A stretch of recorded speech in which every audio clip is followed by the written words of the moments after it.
and it's going to happen. You just have to see which ones it is. We will get you out of here on this one. The Laramie Tunsil injury. How long are they expecting him to be out with the tricep? They're hoping that he's back later in the season. I'm a little skeptical. Just because he's a veteran, it's a big injury. He's going to need surgery. And, that's not a simple injury. Here's the thing. If they're alive and having a great season, could we see him back later in the year? I think that's certainly possible.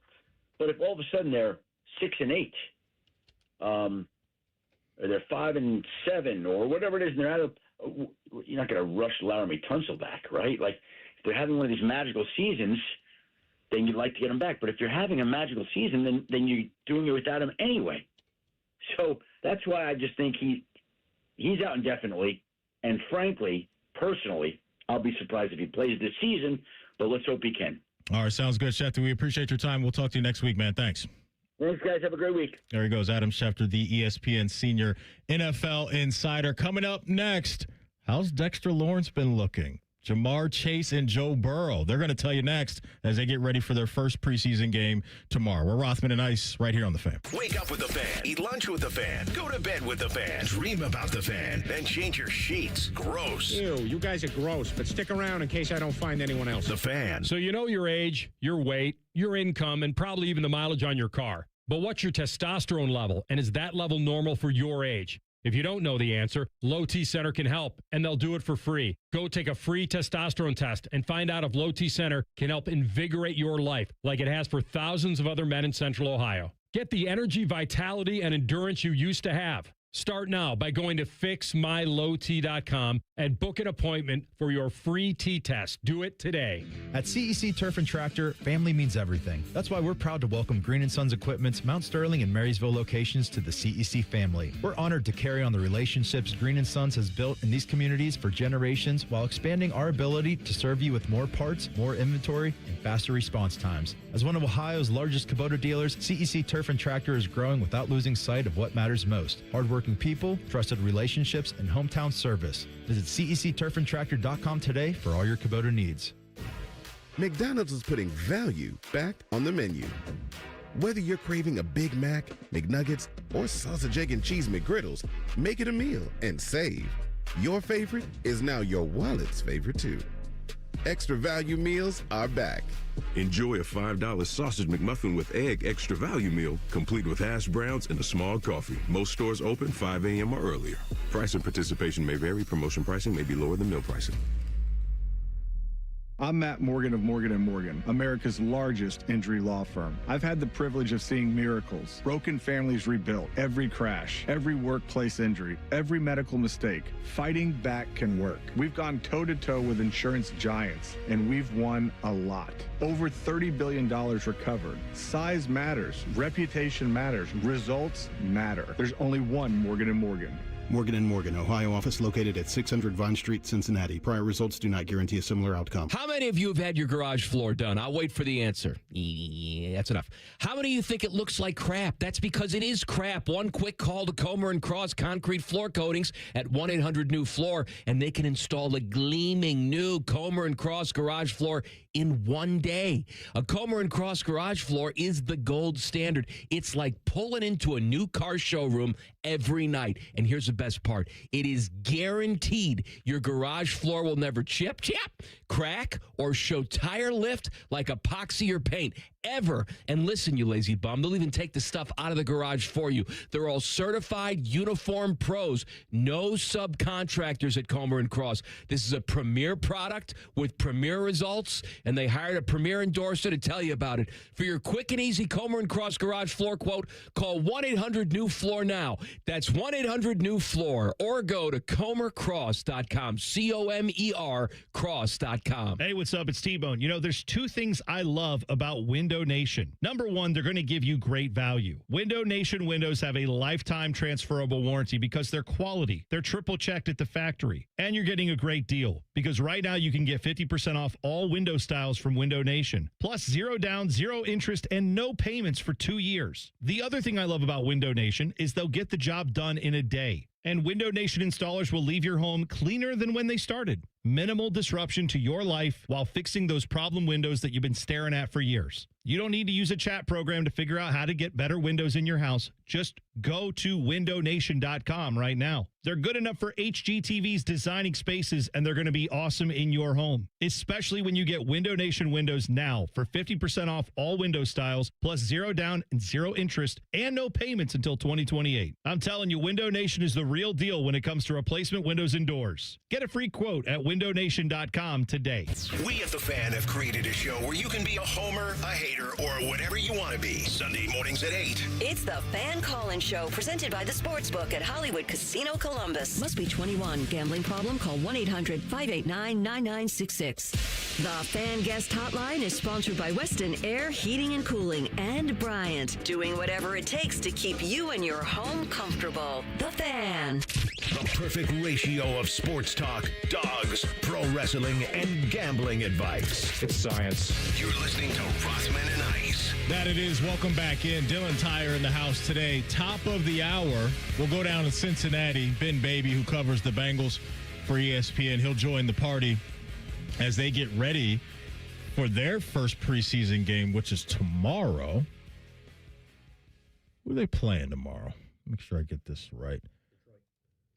Detroit. So it's the Lions. So, yeah, it'll be Lions in Cincinnati, and then Green Bay will be in Pittsburgh to take on TLC Steelers. So you got a handful of games tomorrow. You'll get Indy and New England, Arizona, Las Vegas, Chargers, Houston, and then Tennessee and San Francisco if you're interested in any of that. It does sound like, Dylan, that we're going to get to see the new toy and Dexter Lawrence in action tomorrow amongst some other starters. And so it's always fascinating to hear from not the reporters and all that's always great to hear from them, but I always enjoy hearing from the players themselves about what they're seeing from their own teammates. And let's start with Jamar Chase. He sat down and talked to Kay Adams down there about Dexter, and here's his review. He's just giving the offense hell in training camp. Can you describe what that's like? Yeah, man, one of the best D tackles in the NFL and the nation at the end of the day. And all we could do is appreciate it, man. He's working, making us better. He's making our O-line better. He's making receivers faster when we run our routes, because sometimes we can't run against the DBs. Really? Dexter Lawrence. So just helping us get our timing down with Joe. Never know when we got to be ready for a hot answer or anything, just to be ready. How have you noticed since you've been here, you've seen the defense without him, Al last year. What's been the net effect on the defense from Dexter Lawrence's arrival? I think that gives everybody around confidence, more confidence. We have another star player on the upfront line that's going to raise hell for the back end guys, to put pressure on. Maybe it's tip passes, is overthrown passes, is underthrown passes. All that's going to give confidence to our DBs and our secondary. You know what would really excite me about what I just heard from Jamar Chase, if I were a Bengal fan, was how he's mentioning how Dexter's play is impacting him as a wide receiver. Because I've been saying that I think this guy, he's got a chance to be a force multiplier for the defensive linemen around him. Other guys can get into some advantageous situations in one-on-ones, but he's saying even because of his presence and how dominant he is, he's speeding us up on offense. That's great to hear, because when you give up the capital that they gave up, you're hoping that he's going to be able to make those type of impactful plays more times than not. I mean, what's the old saying? Iron sharpens iron, right? Like, that's all it is. You need better players on your team to make your team better. And Dexter Lawrence is exactly that. He's one of the premier defensive tackles in the National Football League. One of my favorite things that NFL players do now is they'll say the guy's the best in the nation. That's like the collegeification of the NFL, which Jamar Chase just did right there. But no, he's one of the best D tackles in the NFL, and Jamar Chase is completely right. Like, everything he said is going to happen as long as Dexter Lawrence stays healthy, right? And you don't think about that, the impact that he's having in practice, but so many people talk about Max Crosby and the way that he practices. And he's doing it, he says, to make his teammates better. You're seeing the exact same thing in Cincinnati. There were some questions about Dexter Lawrence and his motivation when he arrived at Cincinnati. I don't think that's going to be an issue. I think sometimes you can be a really good player in a crappy situation, and you're not going to be your best self all the time, because hey, I can go out and do this, and it's not going to really equate to a whole bunch of winning, which I respected the heck out of Myles Garrett for staying with the grind, right, and still being the best player on defense in the league, even though he knew, hey, the Browns were probably not going to be doing a whole bunch of impactful things when it matters the most. I think the mindset and this switch will flip for Dexter Lawrence in Cincinnati because he's going to look around and see all the guys on offense and see the opportunity that they have, and I think he's going to put his best foot forward every week. Yeah, the motivation thing I think is crazy. He's leaving an extremely dysfunctional situation with the Giants where it's quarterback after quarterback, head coach after head coach. As dysfunctional as the Bengals may seem when it comes to the management and the ownership, I mean, they have stability on offense. They have stability at head coach. And whenever you have a quarterback that's the caliber that Joe Burrow is, you are going to be a Super Bowl contender. No matter how bad the Bengals have been and how they've struggled, not made the playoffs, et cetera, if you have that guy upright and healthy with all the weapons they have on offense and now the improvements on defense, you are going to be a contender, and players know that. Mm-hmm. You mentioned the improvement on defense, some of the new faces. Let's hear from Joe Burrow on some of the new cast of characters. When I hear you say things like, I feel it with this team, you know what a championship team feels like. Is Dexter a part of that when you're making that statement? Like, how important is he in your confidence in saying something like that? Yeah, of course. Of course he's part of that. But also, a lot of the guys that we've added this offseason, Boye, Jonathan, Brian Cook, getting DJ Turner back, Dax Hill back, Jalen Davis on the inside. We've got a lot of guys that we feel confident in that can go out and produce and play winning level football. I've been saying for weeks now, JBA, Dylan, just be average. If I'm Joe Burrow, that's all I'm asking from that defensive unit because you just alluded to it. Joe Burrow has the confidence, and he knows if I'm healthy and available, our offense is going to be elite. It always is when those guys are rocking and rolling and ready to go. But the defense has obviously let them down. And so you bring in vets, right, from other locations that have played good football. If they can hit on, to me, 3 of these free agents, I don't know if you're going to hit on every single free agent you sign in every class, but I think if they can hit on 3 of them, and especially I think if Brian Cook can be on the back end as that safety that can hold things down to pair with what Dexter does up front, I think they got a chance to be all right. I think it's so much a confidence thing, especially when it comes to a new defense like this where you're making changes. And, Joe Burrow hinted at it there, kind of insinuating that there's a special feeling that he feels around the team right now. Well, that's nice and everything, but when the games start, that's when the feeling's actually going to be built. And the more successful they can be, the more confidence they're going to create. Jamar Chase talked about that with Dexter Lawrence. So if they're able to do that, I think it's an extremely dangerous team in the AFC North. They'll get it going in the preseason tomorrow against the Lions. They'll get it going officially on September 13th against Baker Mayfield and the Tampa Bay Buccaneers at home. Coming up after an update, top of the hour, we'll go down to Cincinnati. Ben Baby from ESPN will join us to talk about Dexter Lawrence, all the new faces on defense, and what's been jumping out to him at training camp. We're Rothman and Ice right here on The Fan. Winners of the prestigious Platinum Microphone Award every year, given to the best radio station in the world. No need to look it up. It's real. The Fan. No one plans to get into an accident, but when it happens, we strive in making life easier for you. This is Justin Hinderer. The Hinderer Motor Company Collision Center is ICAR certified and certified by many manufacturers to provide the best quality repair available. All of our repairs come with a lifetime warranty. We have our own 24/7 towing service so you never have to wait. Plus, we offer on-site rental cars for every lifestyle. At Hinderer Motor Company, we love what moves you. On this episode of Science Stuff, we're examining the fastest things on the planet, like the cheetah. It can reach a land speed of over... probably having an off day happens to everybody, but here is the American race car. People love the thrill of the... Okay. Next up is the Falcon. Oh, all right. Oh, Great Caesar's ghost, what was that? Why, I think we've found the fastest... Let's watch in slow motion. Hi, it's Alex, the friendly Apex... It's Apex Pros, the pros who knows. They're the fastest thing on the planet.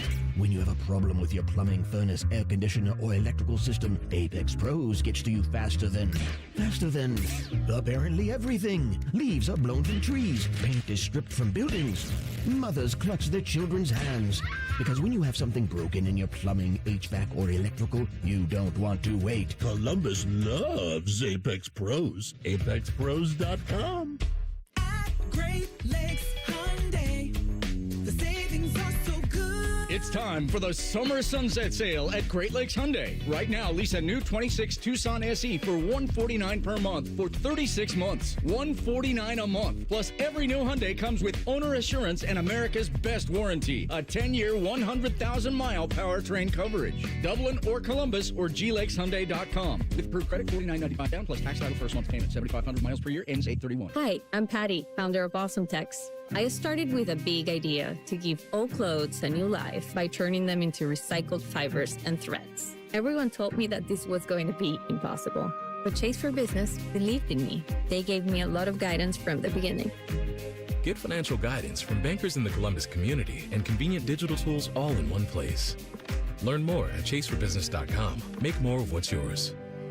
Real customers compensated. JP Morgan Chase Bank, and a member FDIC. Hey, Bo Bishop here. From scratch-made dishes to craft cocktails built with their local spirits, High Bank is the perfect place for date night, game day, or getting together with friends. Whether you're sipping the best vodka in America or grabbing a meal, High Bank delivers every time. Learn more at highbankco.com. Dine, drink, distill at High Bank. Something big has just dropped at Hothead Burritos. Introducing barbecue pork carnitas. Juicy, mouth-watering pork carnitas. Unlimited time new citrus chipotle barbecue sauce. Savor the summer flavor. Hothead Burritos. Get up and get you some. After my accident, people warned me to slow down. I said, I don't know how. Thanks to my VA care team, I haven't. At VA, we're using technology to help veterans recover faster and live their lives to the fullest. Learn more at vacareers.va.gov/PSA.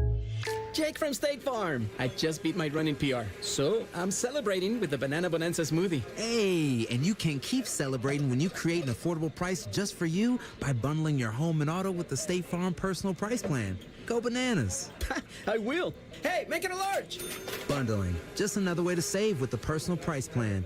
Like a good neighbor, State Farm is there. Prices are based on rating plans that vary by state. Coverage options are selected by the customer. Availability, amount of discounts and savings, and eligibility vary by state. Indeed presents hires you can't afford to get wrong, like public works supervisor. Hey, this waterman is under a ton of pressure. Did you ever fix it? Yeah, 3 layers of duct tape. Wait, should I have added a 4th layer?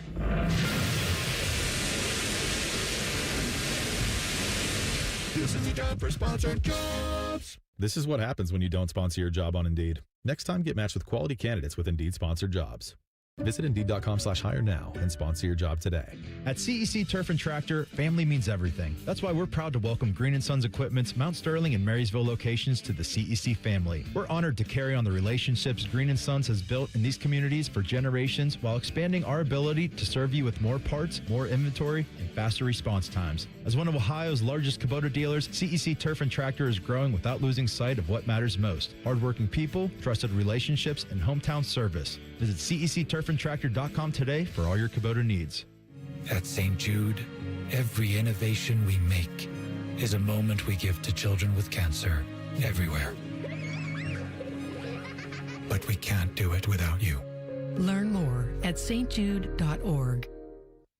Broadcasting live from the McDaniel GM Superstore Studios. Driving excellence since 1916. Chevrolet. Together, let's drive. WBNS HD1 Columbus.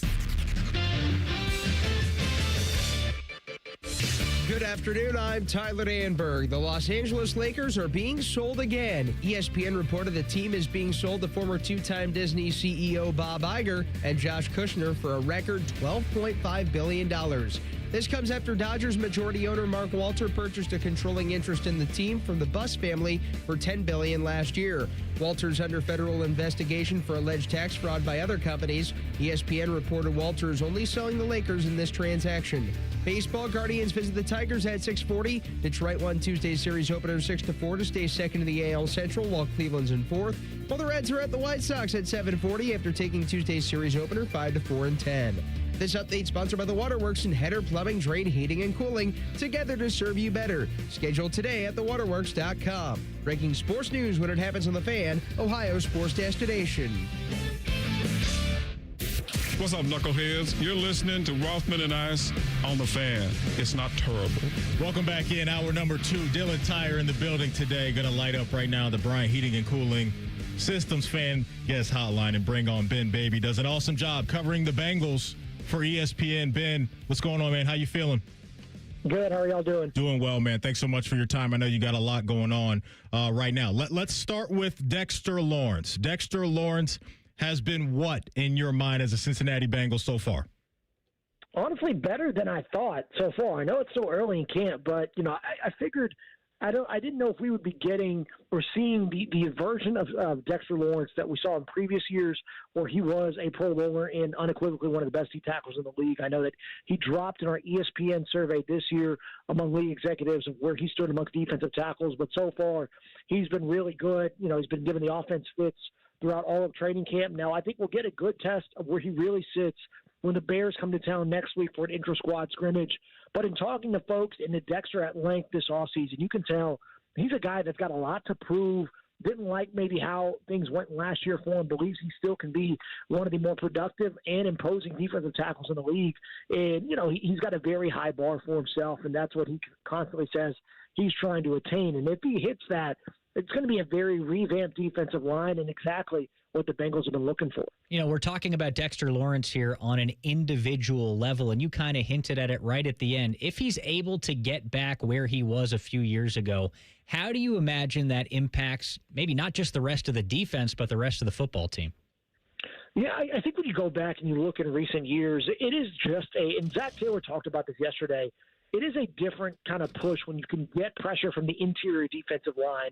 And talking to folks at the end of last season, that's something that they felt like was lacking in Cincinnati. And if they could find a way to manufacture that, that'd be huge. It's quite frankly something they haven't had a ton of in recent years, but when you see some of the best defensive lines in the league, they're able to get that pressure from the middle because of the way it collapses the pocket. And if you're able to have that, I think it's going to help that secondary out a ton. And they feel like they've got really good outside corners in DJ Turner and Dax Hill. And, we'll see what that does for the safeties as well. I think that pairing of Brian Cook and Jordan Battle, they can be productive. We saw Battle have an easy interception yesterday. The pocket collapse on Burrow and quite frankly threw a ball that I don't know if he should ever throw in a real game. So if you're having that kind of impact, I think that's going to be good for a defense that believes like it can be a lot better. You hear the phrase raise the floor a ton from the guys, and they feel like they've set the bar for where they can be this year. Ben, you're talking about more push from the D-line. I saw that you wrote about the Bengals wanting to be more explosive when it comes to the running game and getting push on the offensive line. How do you think they're going to accomplish that this year? Yeah, I think that mix of under center is what we're going to look at. The Bengals have primarily been a shotgun team. I recently did a video on this on my Instagram page about what the under center versus shotgun looks like. And if you look at the data, especially from last year, teams get more explosive runs from the running back specifically when they've been under center versus being in shotgun. And if the Bengals can find a way to get more out of that running game, I think what makes that so important is that you're going to free up, Jamar Chase and T. Higgins for more opportunities to have explosive plays. I think when you look at how they've invested in this offense, you want to have that high-powered passing attack. And the Bengals have been pretty upfront over this offseason and noting that they just have not been explosive. And last year, when you look at the teams that were really good and made it to the end of the playoffs, your Rams, the Seahawks, the Patriots, they were explosive offenses. And they found ways to manufacture that. We know the Rams went with that 13 personnel last year to have those three tight ends. And they found ways to get those big plays for Matthew Stafford and Puka Nacua in that offense. And so I think if you're able to soften up defenses with a good ground game, you'll be able to get that unlocked through the air. Now, the issue is that's been something Cincinnati has talked about for multiple seasons. It just hasn't happened yet. But it sounds like they've got complete buy-in from everybody, including Joe Burrow, on what this offense should look like. We've seen a lot of under center, a lot of play action so far in training camp. But when the games come, that'll be the real test of how committed they will be to kind of blending that into their offense. Ben Baby from ESPN joining us here on Rothman Ice does a great job covering the Cincinnati Bengals. Make sure you go follow him on Twitter at Ben_Baby. Real quick with Chase Brown, Ben, I know there was a little chatter in the offseason about maybe an extension coming his way. What's the latest on that front when it comes to Chase Brown and maybe some new money coming his way? Yeah, so I haven't really heard anything as of late about that deal. I think, when you look at where he sits, and especially now that the running back market has went up, where does that price point fit in? I know that the Bengals, defensively, DJ Turner and Dax Hill, those are guys that have been eyeing new deals as well. Marius Mims at right tackle, that's going to be one that's going to be a high priority for them moving forward. With Chase, I think that I've not got the sense he's been stressing over it or if a deal is going to come, typically comes in September, but guys have not had great track record of holding out or holding in and getting contracts in Cincinnati. So, I think the Bengals, when they feel like the time is right, will make that decision. Now, the question is going to be how much do they value Chase Brown? And if they don't get a deal done, that's not necessarily going to be, in Chase Brown's worst interest, because when you hear how the Bengals have talked about him, he should be a massive part of this offense. I think, when you look at his touches in both the passing game and the running game, he has the opportunity to put up a ton of scrimmage yards. So if he doesn't get paid this year, I think that price is only going to go up for him either in Cincinnati or on the open market. So I think there is a belief that he is going to get paid one way or another. Whether that's going to be with the Bengals remains to be seen. They drafted him, I believe, in the 5th round while Mixon was still on the roster as a replacement for him. So the Bengals have found a way to navigate where that running back market sits in relation to the rest of their offense. But, I think this year will solve a lot of questions on how they want to build this thing long term, because if they don't get in the playoffs, I think we're looking at so many different possibilities on where this thing goes. The Bengals will open their preseason tomorrow at home against the Detroit Lions. We've gotten word that a lot of the starters are going to see some action. So what do you make of that? The top dogs for Cincinnati playing so early in the preseason. Yeah, I think that playing is going to be a loose way to describe this. I think it's going to be more of, hey, here's our guys. You want to show them to the fans, let them run out in the tunnel. Get the fan base excited, especially after a lackluster season again in 2025. I think that really seems like the biggest priorities. Maybe they get a series, maybe 2. I wouldn't expect them to play very long. Zach Taylor made sure to emphasize that it would be limited. That you would see him, but he wanted to give it. It was very clear he wanted to make sure that fans who came out to the game on Thursday were able to see their top stars on the field for at least a little bit. It's interesting. When you look at it, Joe Burrow played a ton in the preseason last year. Hadn't really played that extensively in previous years. Obviously, last year was the healthiest he had been in a preseason in quite some time, I think probably ever, if we're being honest. And there's really not a lot of correlation. I went back and looked at the data between quarterbacks and what their QBR is in the first 3 weeks of the year. There are guys who don't play at all and are great. There are guys who don't play at all are terrible. And then there's a lot of people who are just in between. And so, talking to Josh Johnson yesterday, he gave both sides of it and said, I understand why guys want to go out there. He says, I want to get as many snaps as possible. I wouldn't be in the league this long if I didn't. So he's hoping that Joe Burrow isn't on the field a ton.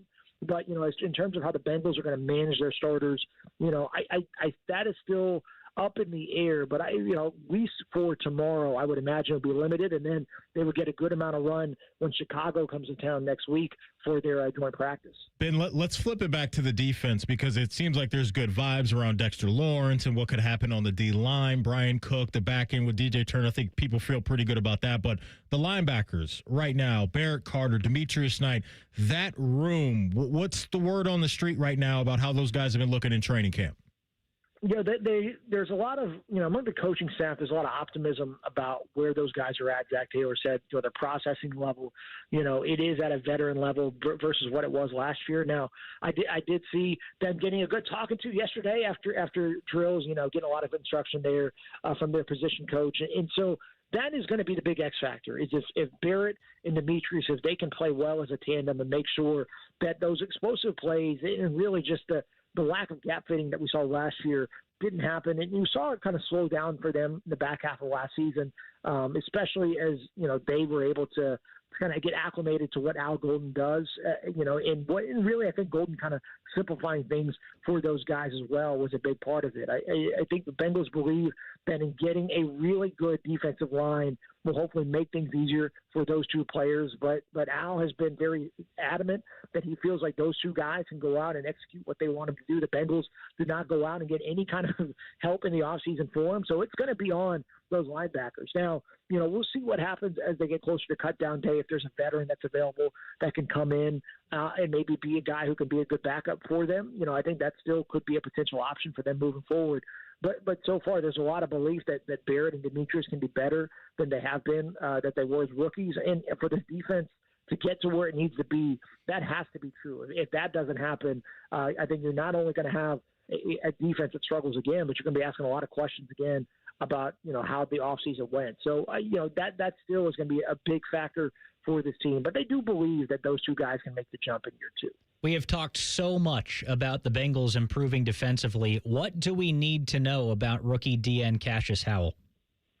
He has won a ton. I mean, that guy has been, it seems like the entirety of camp has been winning plays, disrupting passes. If the Bengals blue plays dead, it'd be a lot of that, if Howell was back there. I think he's been one of the more impressive guys, period, across the whole roster so far. I think his ability to win with speed, we've seen him win with power at times, but really just that speed off the edge has been a big winner against multiple guys, and we've seen him get the first-team reps. I'm curious to see what his usage will look like in this preseason game. He did not practice yesterday.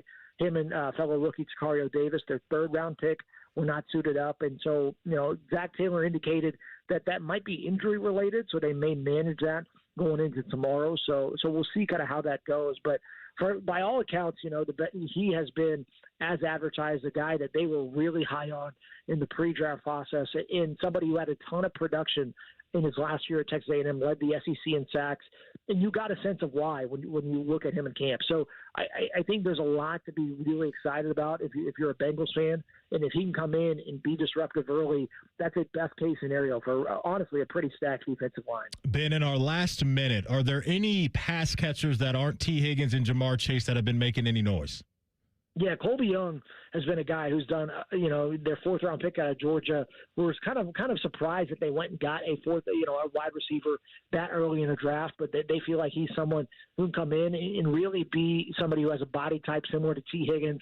Dante Myers, a guy who was productive in the CFL, has done nothing but make plays, someone who I think will be a fan favorite if he continues to do that throughout the preseason and make a push to potentially make the 53. But Colby Young, I think when you look at what he does, especially in those contested catch situations, could be somebody who is a big asset for the Bengals, especially when they need a catch. So someone who has made plays in camp and will be another one to watch as we get these exhibition games rolling. You the man. He's Ben Baby, covers the Bengals over at ESPN. Again, make sure you go follow him on X at Ben_Baby. He's over on Threads as well at BBaby41. Thanks so much, man. I know you've been grinding. We'll catch up with you down the road. Yes, thank you all for having me. Appreciate it. Appreciate it. He's Ben Baby from ESPN. When we come back, TLC's going to take over. It's time to do some ins and outs. So don't move. We're Rothman and Ice right here on The Fan.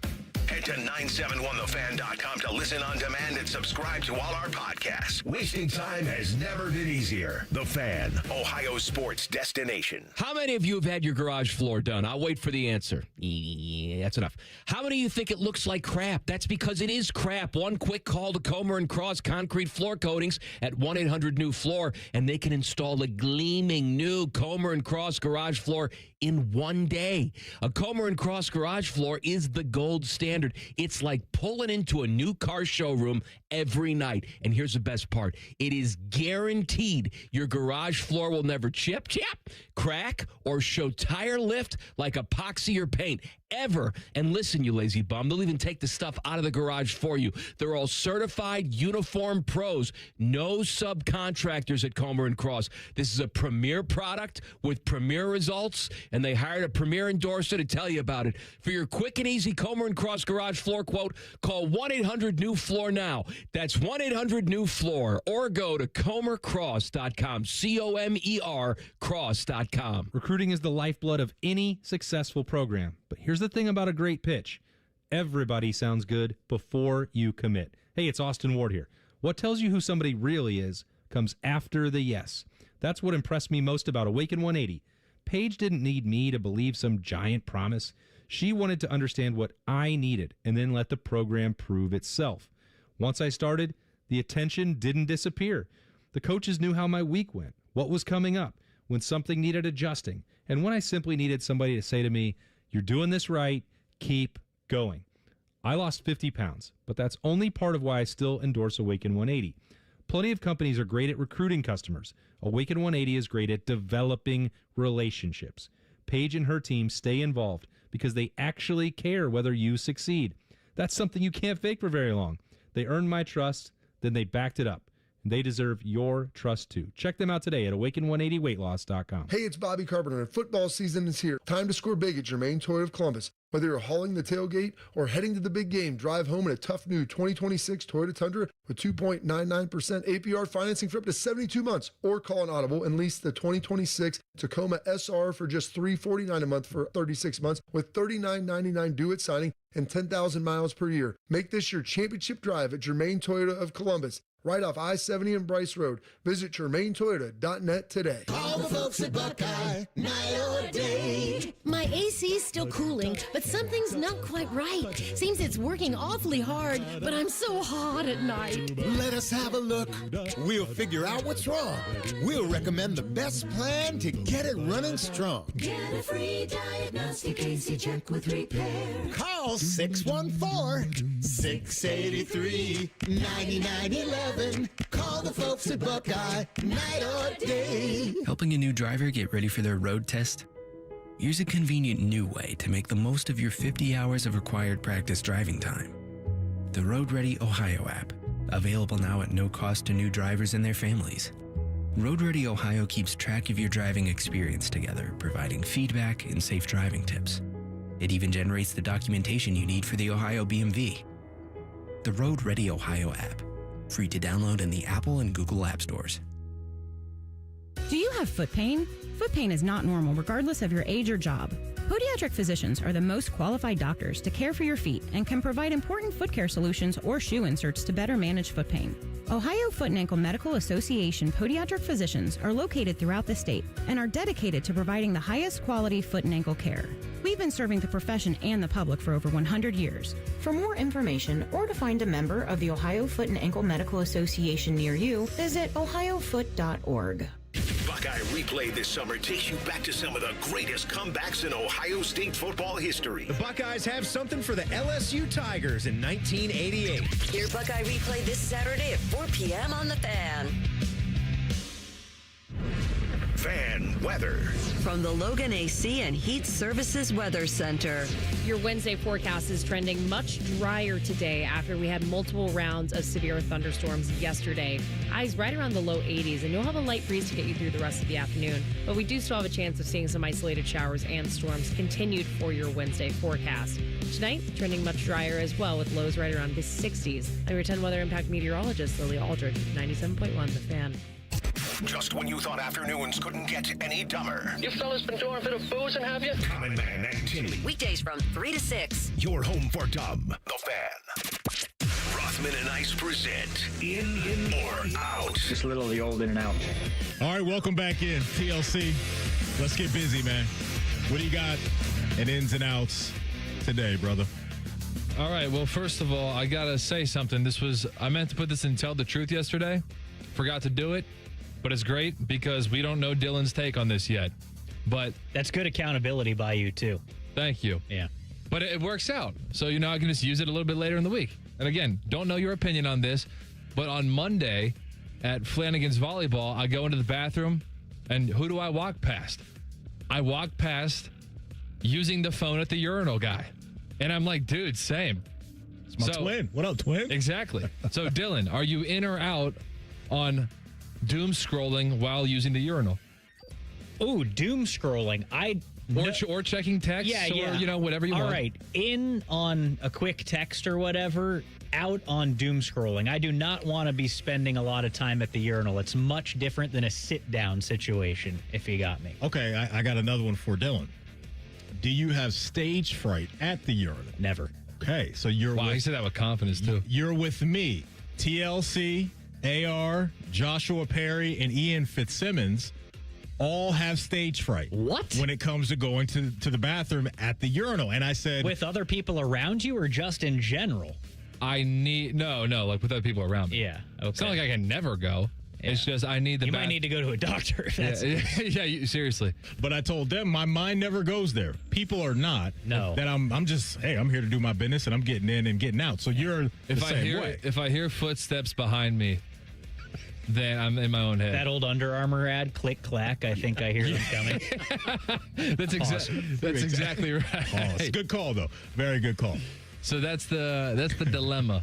But I am very much pro checking your phone. You got two hands, and you got nowhere to be.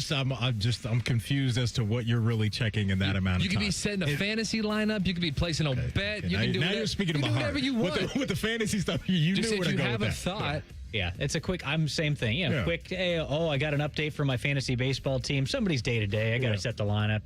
I just got a text in something like that. Okay. You ever see the guys that go two hands on the wall? Yeah, that's something special. I don't know what the thinking is. I've never seen. You've never seen that? Two hands on the wall. I have seen that. Yeah, I have seen that. I did say too, Dylan, if you are the guy that goes to the urinal and you're going draws and pants down to your ankles, 2 hours in jail. I've seen that too. 2 hours in jail.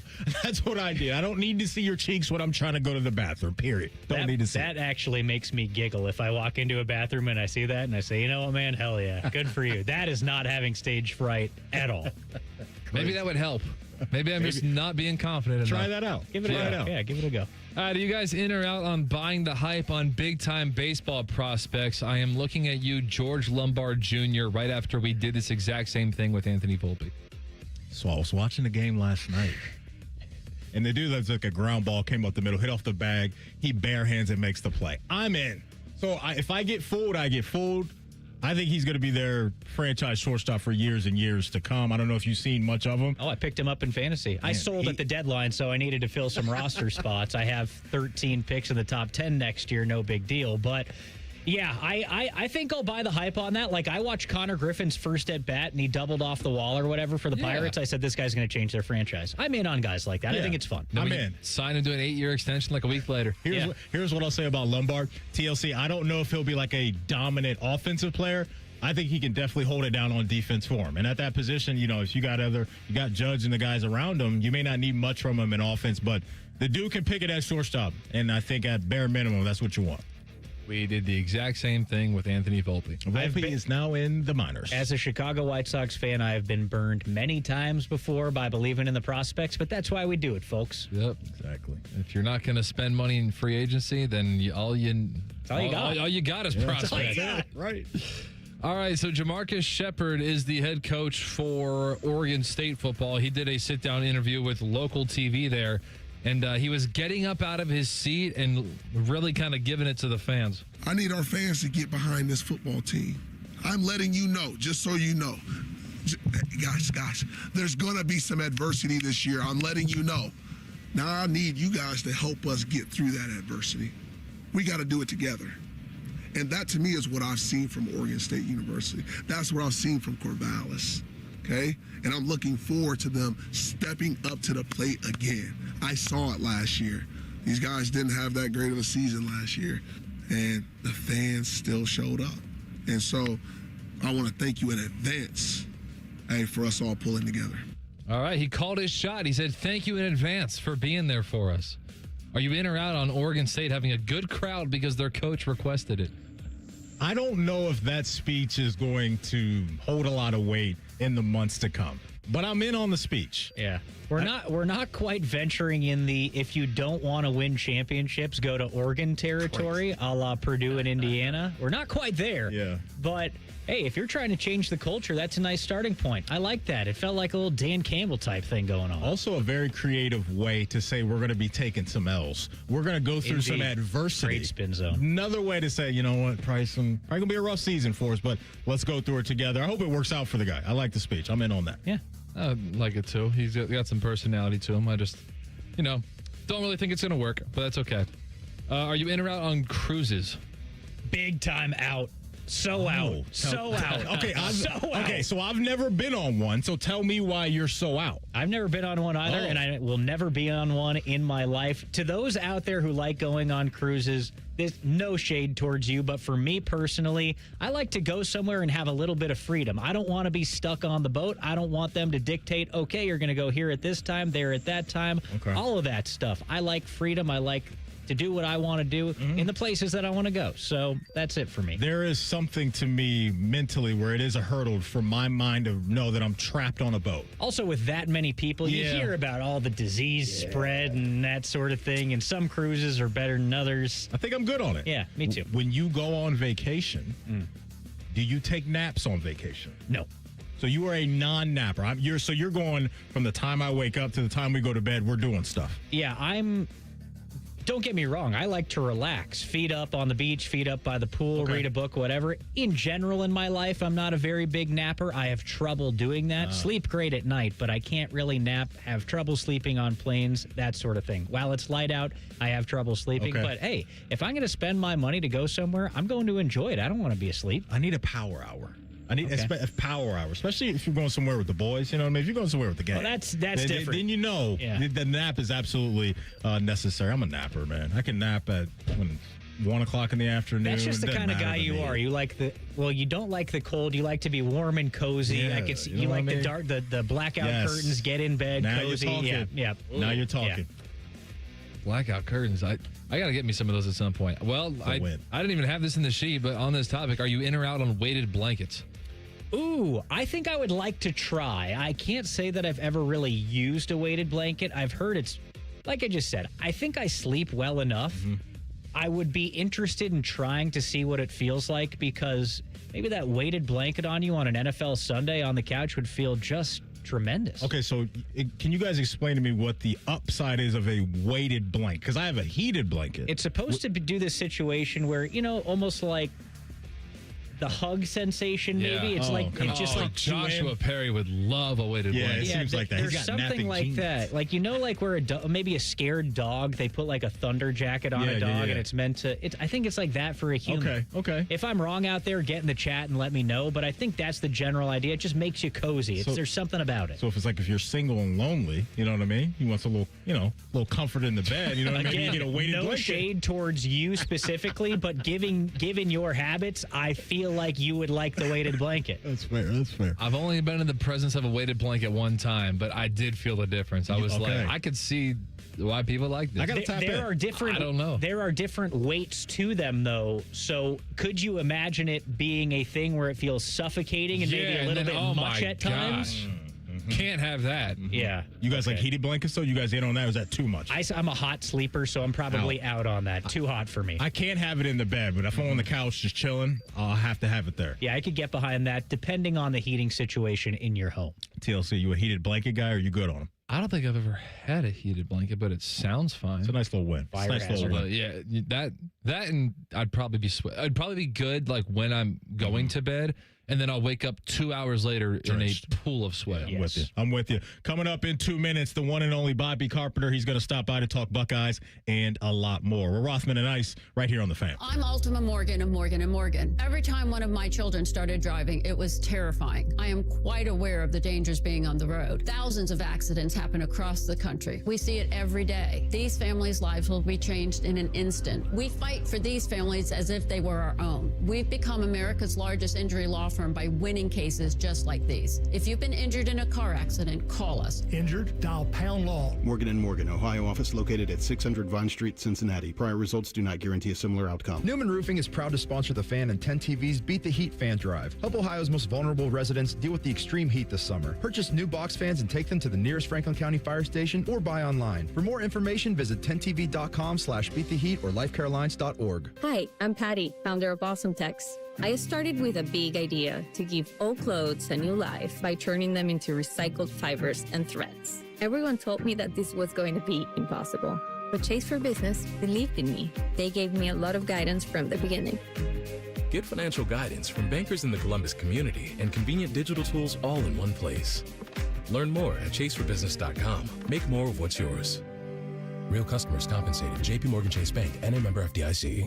Hey, it's Austin Ward. Listen to The Beat with Austin and Byrne, now powered by the Waterworks and Header Heating, Cooling, and Plumbing. Get the latest Buckeye news, insights, and unbeatable analysis every day. Don't miss a moment. Stream The Beat with Austin and Byrne, sponsored by the Waterworks and Header Heating, Cooling, and Plumbing. Everything you need to know about the Buckeyes is on, wait for it, The Buckeye Show, led by the Beamer. I'm not going to lie to you. Getting ready now for Jeremiah Smith, you're already too late. And featuring Austin Ward. The reason that the weather was perfect for Texas at Ohio State is because it was played in the San Diego of the Midwest. It's the Buckeye Show, weeknights at 6. And tell your smart speaker to play 97.1 The Fan, your home of the Buckeyes, The Fan. Rothman and Ice is sponsored by your local Pella Window and Door showroom on Gemini Parkway. The Fan, Ohio's sports destination. Like trying to snap a picture of Bigfoot. Nobody has ever witnessed Maddie eating a carb. This is Rothman and Ice. That it is. Welcome back in. Dylan Tyre in the house. Going to add our guy to the party right now. The one and only Bobby Carpenter joins us now. What's up, my man? How you feeling? Feeling good, sir. Feeling good. Sorry, I was trying to fend off my son. One of my favorite things, we do the Roosters show with Austin and Berm. I bring back some Roosters for the kids. They eat it, and you can eat it a day or two later. It's great. Put it in the air fryer, heat it up. And I like to get the naked wings, drums only, with a Nashville dry rub. That's kind of my deal. And my 7th grade son has started poaching them from me. And he's got some buddies over, and they had a whole tray full of them. I started getting 20 of them because I'd get 10 because I like to eat them. Yeah. And then I'm like, dude, I'm eating like 4. And I'm like, okay, so let's get 20. And then I just saw a huge tray of them. Like, is this all of them? Like, I'm about to lose it because I wanted to have some for lunch here in a minute after I was done with you guys. And I didn't want to walk out and be, just sideswiped. Like, where did they all go? So I've been told there's still some left. Is Bobby Carpenter a ranch, blue cheese, or none guy? Do you need any of that stuff? You don't need anything. I'm not dipping my wings in it. Okay, you don't need any of that nonsense. I'll get the Nashville dry rub, and then I'll get some of the hot sauce, and I might put a little bit of that on there. But I've never been like. I guess maybe I'll put some ranch like on the salads that I'll get from there. I'll get a little ranch and put some hot sauce, and they say it's just like their spicy ranch. I like to blend it to my own spiciness because I like it a little hotter. But yeah, I don't know why. Like the blue, I like a little blue cheese goes a long way, and I can't take too much of it. It just aborts the flavor to me. Not mad at it. As a former Buckeye, what's been your reaction to Kyle Whittingham, Bryce Underwood? These guys making it known, we respect the rivalry, but we're not going crazy about it. Well, it's interesting. So I was talking to Steele about this today, and just because every era kind of has their own unique take and flavor to it, with how they feel about it, and to me, we would have Earl Bruce come in. I think it was on Sundays. It may have been the Thursday of the Michigan game, one of the two. And he would talk about like how tough a game it's going to be, how physical, hard hitting, like no other game apart. But then he would also say it's going to be the cleanest game. And there was always a mutual respect that was there. And I've been talking with Tom Cousineau recently, who he's more my dad's era, about a year or two younger than my dad and mom, and like they've got friends, and there's been a lot of Ohio guys that play at Michigan, couple of Michigan guys that play at Ohio, and it's like when you get older, like you have like a mutual respect and understanding for it. Like, listen, you want to win those games as much as anything, but like there was just a certain way that the game was played, and it seems like in the last, I don't know, somewhere with Urban and Harbaugh, it like got sideways. And part of it was probably, some of the sign stealing stuff and everything that transpired, and Harbaugh like kind of going over the top of that with Ryan, but like it lost its civility. And I was really happy for Ryan last year and proud of him when it's like, dude, we're not gonna go dance on your. You want to do that? Like that's fine. You do you. We're gonna go celebrate with our fans and celebrate as a team. And so like that's where I've always leaned in. And I thought it was interesting. Kyle Whittingham, I thought he had a pretty astute comment. Like, listen, he was at Utah for 20 years, man. He coached in the Holy War. He understands rivalries and what they mean. And his point's like, you think if me hating them more, like, or hating them is going to help us win, like, okay, we can do that. But I don't think that that's the case. Like, maybe the week of it, like, there's an intense competition, there's a burning desire to win, and all of those things. And I get all of that. But at some point, too, there's also, like, part of the beauty of the rivalry is there is a respect about it. And, like, Urban kind of filled it all, like, I hate these guys, this and that and the other. I'm like, bro, like, you can talk about all that. Like, people say, like, you care, like, bro, I broke my leg out there on the field. Like, and I'd do it again. I don't care about, like, that's not the issue. But, like, there is, like, there's supposed to be a respect about it, too. And that's part of the beauty of what this has always been. And they talk about Woody and Bo, and he pushed his car across, across the Ohio State line because he didn't want to get gas there to have the sales tax go back to Michigan and anything. And I get all that, but it's funny. But at the end of the day, the two guys respected each other. They wanted to win. They disliked each other, the hell out of each other on that day and the week leading in. But at some point, there is a respect that's what the rivalry is about. It's because we're the adversary, and the game is supposed to be done the right way. Now, like I said, a couple of years ago, that got all twisted and sideways. But hopefully, we can get back to that point there. Like Kyle Whittingham, listen, he knows what it is. He understands it. He's going to try to win the hell out of that game. I don't. And saying it's just like every other game. Now, Bryce Underwood, maybe those are a little different comments, because it is different and it is set apart. And so you have to understand that. And it's a balance between the two. But I don't look at that, and Michigan fans, and people are going crazy at him, and there's Ohio State fans that are going nuts about it. It's like, hey, that's fine. You can feel any way you want to feel. He's going to be living this for 365 days. And he's going to be the one, if you win or lose, you got to own it. You ask Ryan Day about what that feels like and everything that goes into that when you're on the other side of it, and it stinks. And so, he wants to win it more than anybody. So I'm just going to lean in on that and think it's going to be okay.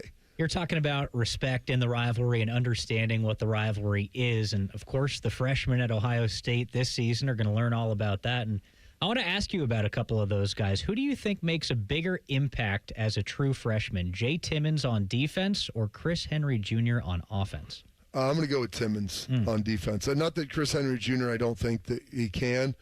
But I feel like Timmons will probably be playing off the jump.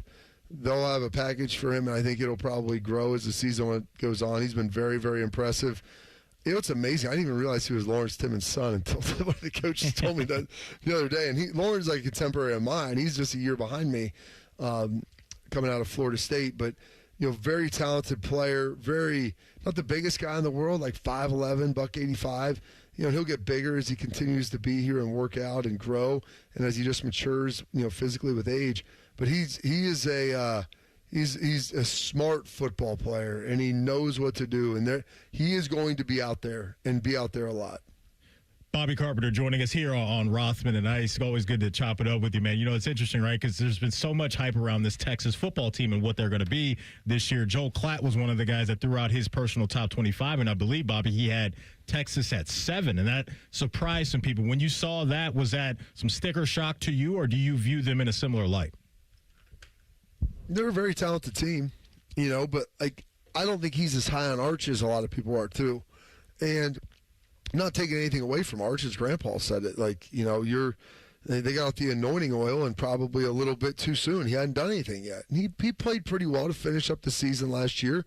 But if his last name wasn't Manning and he wasn't in Texas, I don't think anybody would be making as big a deal of it. So there is an element of that. To me, you start looking at the top. You start talking in no particular order, but Oregon, Ohio State, Notre Dame, Texas in there, Georgia, Miami, I would probably throw in there. Texas Tech, depending on how Hammond comes back and how he looks. But I think that those are kind of your teams that you're going to look at, and maybe LSU or Ole Miss. I'm going to say Ole Miss over LSU right now. But there's probably I would say 7 or 8 teams this year that I'd put in a bucket that I could see getting to the national championship game. And I think Texas is in that bucket. Now, whether they're 2nd or 7th, I don't know that there's a whole lot that's separating all of them right now, especially the teams you start talking about, that are highly talented, Notre Dame, Ohio State, Oregon, Georgia. You put Texas in that mix.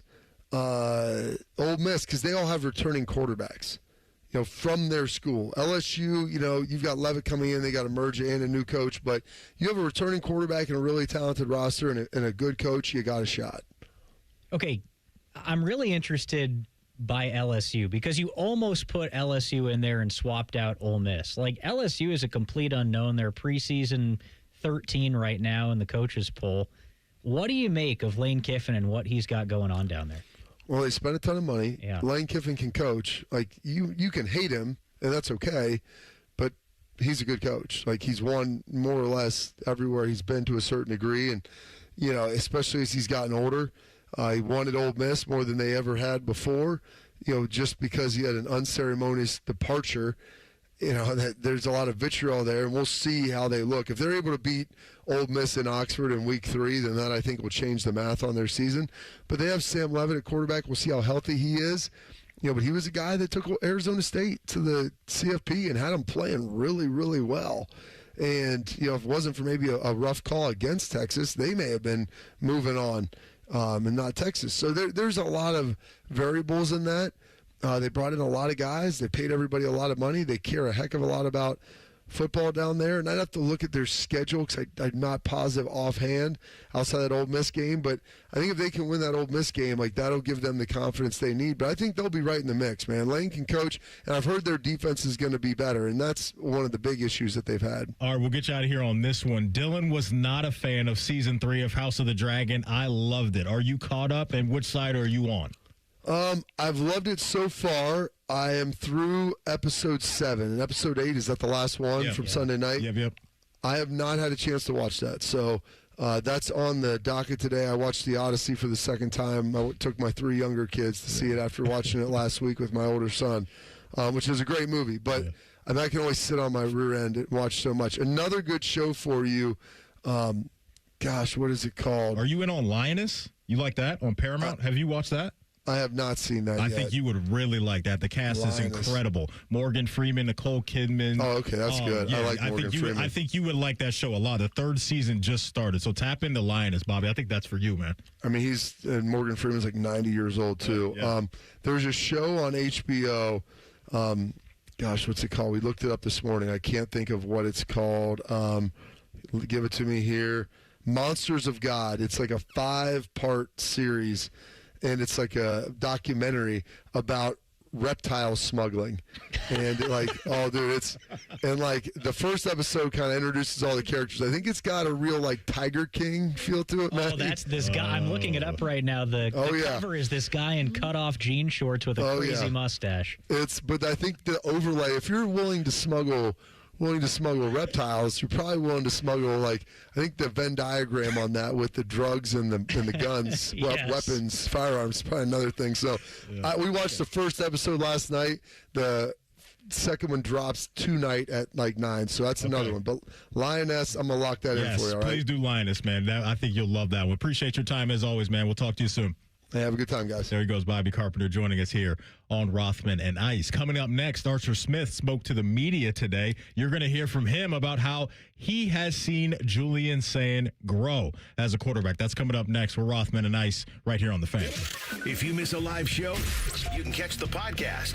If you miss the podcast, our hosts have volunteered to have dinner with you. The meatloaf! The Fan. Hey, what's up? It's T-Bone. Tired of snoring? Sleep Better Columbus can help with a custom mouthpiece that opens your airway and stops the snoring. No mask, no noise. Call 1-800-MORE-SLEEP or visit sleepbettercolumbus.com today. Stop snoring, sleep better, live better. If you dread dealing with your insurance company more than you dread build-it-yourself furniture, that came in 47 different pieces. Why do I have 6 extra screws? With extremely vague instructions. What are these? Hieroglyphics? Then you might have Insuranoia. And if you have Insuranoia, then you should get NJM. They go to great lengths to do what's best for their policyholders. No jingles or mascots, just great insurance. NJM. Insurance underwritten by NJM Insurance Company and its subsidiaries. McDonald's is putting value back on the menu. Whether you're craving a Big Mac, McNuggets, or sausage, egg, and cheese McGriddles, make it a meal and save. Your favorite is now your wallet's favorite, too. Extra value meals are back. Enjoy a $5 sausage McMuffin with egg extra value meal, complete with hash browns and a small coffee. Most stores open 5 a.m. or earlier. Price and participation may vary. Promotion pricing may be lower than meal pricing.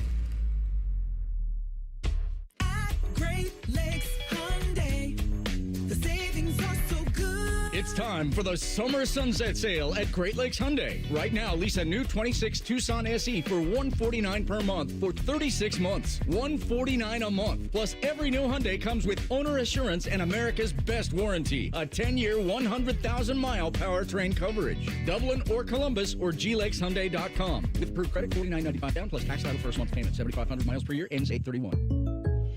Jake from State Farm. I just beat my running PR, so I'm celebrating with the Banana Bonanza smoothie. Hey, and you can keep celebrating when you create an affordable price just for you by bundling your home and auto with the State Farm Personal Price Plan. Go bananas. I will. Hey, make it a large. Bundling, just another way to save with the Personal Price Plan. Like a good neighbor, State Farm is there. Prices are based on rating plans that vary by state. Coverage options are selected by the customer. Availability, amount of discounts and savings, and eligibility vary by state. Indeed presents hires you can't afford to get wrong, like public works supervisor. Hey, this water main is under a ton of pressure. Did you ever fix it? Yeah, 3 layers of duct tape. Wait, should I have added a 4th layer?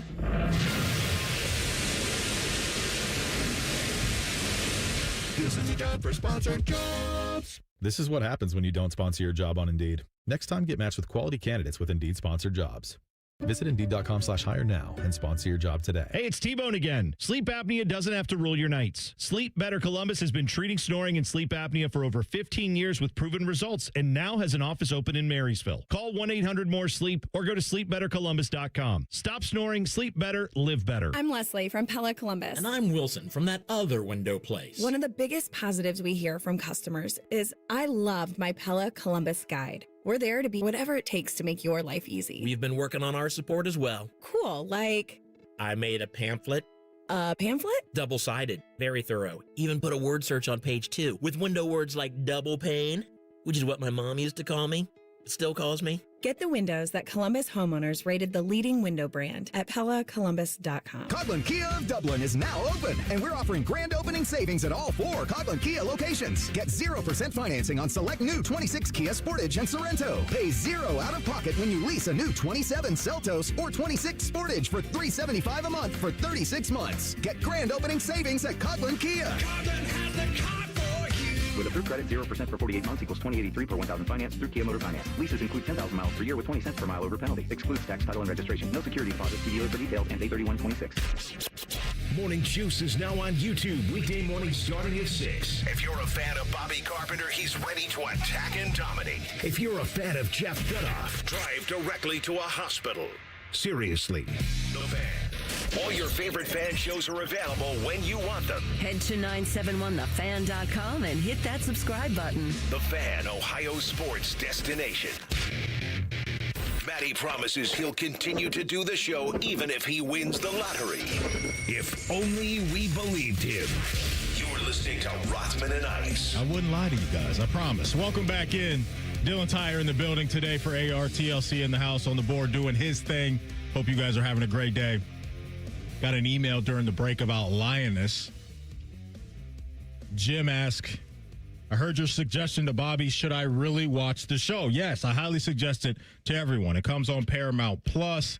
The freaking cast is ridiculous, man. It's so good. So I think they are on season 3 right now. So if you're looking for something new to watch, get on in on Lioness right now. Are you a Big Brother guy?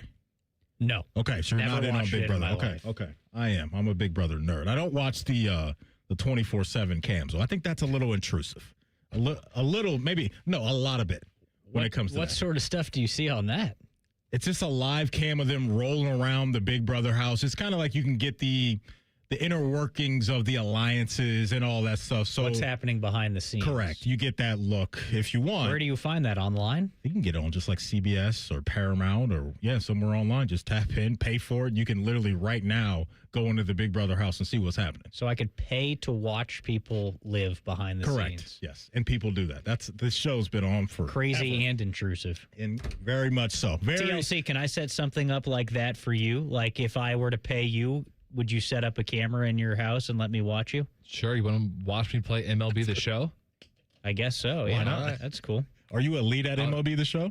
I would not say elite, but okay. I think I'm pretty passable. Okay. No kid umps in MLB The Show. No, none of that. Just the real thing. Some may describe Julian Sand as elite. Arthur Smith comes down. He's going to try to help out Julian Sand and get him to the inner circle, national championship, Heisman, all that good stuff. Since he's arrived, he's got a chance to see Julian with his own eyes. How has he grown? Here's Arthur Smith's perspective. Yeah, he continues to impress. You know, he doesn't feel like a young player to me because he sees the game so well. He understands football. He's so smart. Sometimes I have to pull him back to be like, hey, You got to let everybody else catch up to you. You know, we talk about one thing and he's ready to. But that's a great problem to have. Super impressed with him. He understands how to play quarterback and understands the game. If you listen to people talk about Julian, it's one thing that pops up a lot is from the neck up stuff, Dylan, right? Where it's like, this guy, he gets it, right? You get him up there on the board. If he did the whole John Gruden thing, he'd probably crush it, right? And so I think that is great to hear before you even get to the physical part, is that the quarterback can be challenged mentally and he can answer those calls, because sometimes, as you know, you're going to get to the line of scrimmage, you're going to see one thing, maybe you turn your back because it's play action or whatever, you're going to turn around and see something different. It sounds like he's got the ability to handle all of that. And so going into year 2, I think that's a very encouraging thing to hear, is that the QB1 over there is locked in mentally even before you get to the arm talent and all the other stuff. Well, that's what you talk about when all these quarterbacks are taking the next step, right? It's the same thing in the NFL, like year 1 to year 2, or whenever the guy becomes the starter, that progression from the first year he's the starter to the next year as the starter. Like, I'm sure for a guy like Patrick Mahomes that sat his entire rookie season in the NFL, save the final week of the year when he kind of went off and people are like, whoa, what's going on here? There's a reason that happened, because he had time to learn and time to get comfortable, and then he came back year 2 and absolutely exploded and went off. Yeah. So there's something to that, right? That it's just experience, it's confidence. They talk about the speed of the game. Everything slows down for you. Yep. And there's so much that comes with being the quarterback of a program like Ohio State, not just on the field, but off the field and in the meeting rooms and all that. And once you become the master of that, you are going to be good and you're going to have a big season. And I've been saying it about Julian Sayin for a long time now, that I think he's there and I think he's going to have a huge year because of it. It's going to be a lot of talk in the coming weeks about the schedule, right? And on paper, it no doubt looks like a tough schedule. For me, one of the big things for them is going to be lack of penalties, right? And not having a ton of those this year, and having a clean operation, especially when you're going on the road to some of the venues that they're going on, to not give those opposing teams more at-bats to get after you. Here is Arthur Smith on how clean he wants the offense to be. It's all logistics. You know, when you're subbing guys in and out, or if, a guy comes out, like, you got to be clean, because that, once they put that ball down, they wind that play clock quick, and we want to be clean operating, and you want to be able to change up the pace, and sometimes tempo is on the ball, and then cadence is a weapon.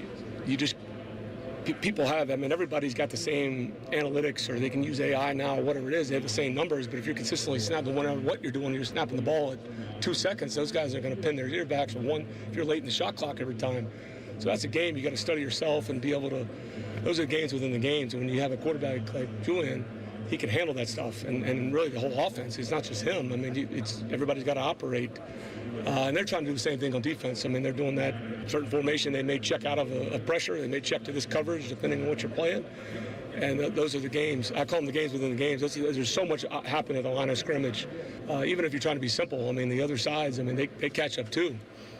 And so that's what makes Julian unique. And here's Coach Smith on the offensive weapons. First off, we have an awesome staff, and our players, they're very smart. You want to do multiple things. That's always a fine line, is how much you got to get good at something, but then when you're able to use players in different spots and you get this kind of competition, and we don't have many mental errors, and that's usually a sign as you're going through camp about how much you put in.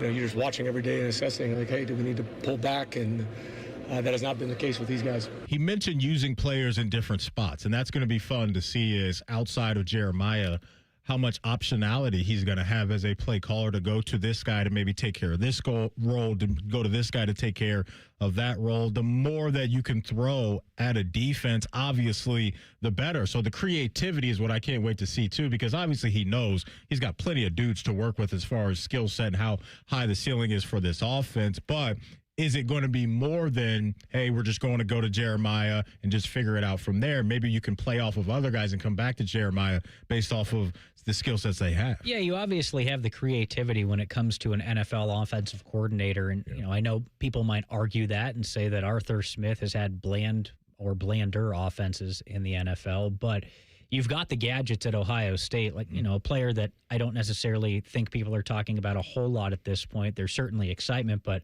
Legend Bay is one of those gadget players where they've talked about him playing receiver in 7-on-7. He's taking carries out of the backfield.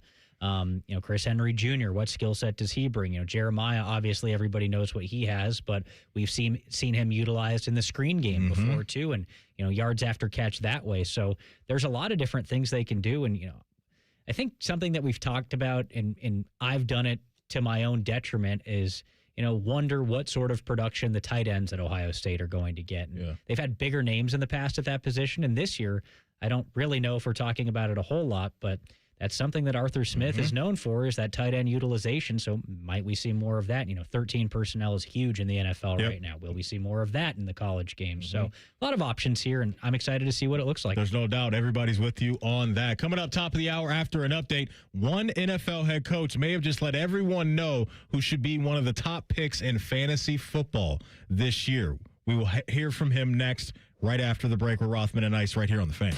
Unlike your deadbeat uncle, we'll never leave you stranded in a ditch when you were 6.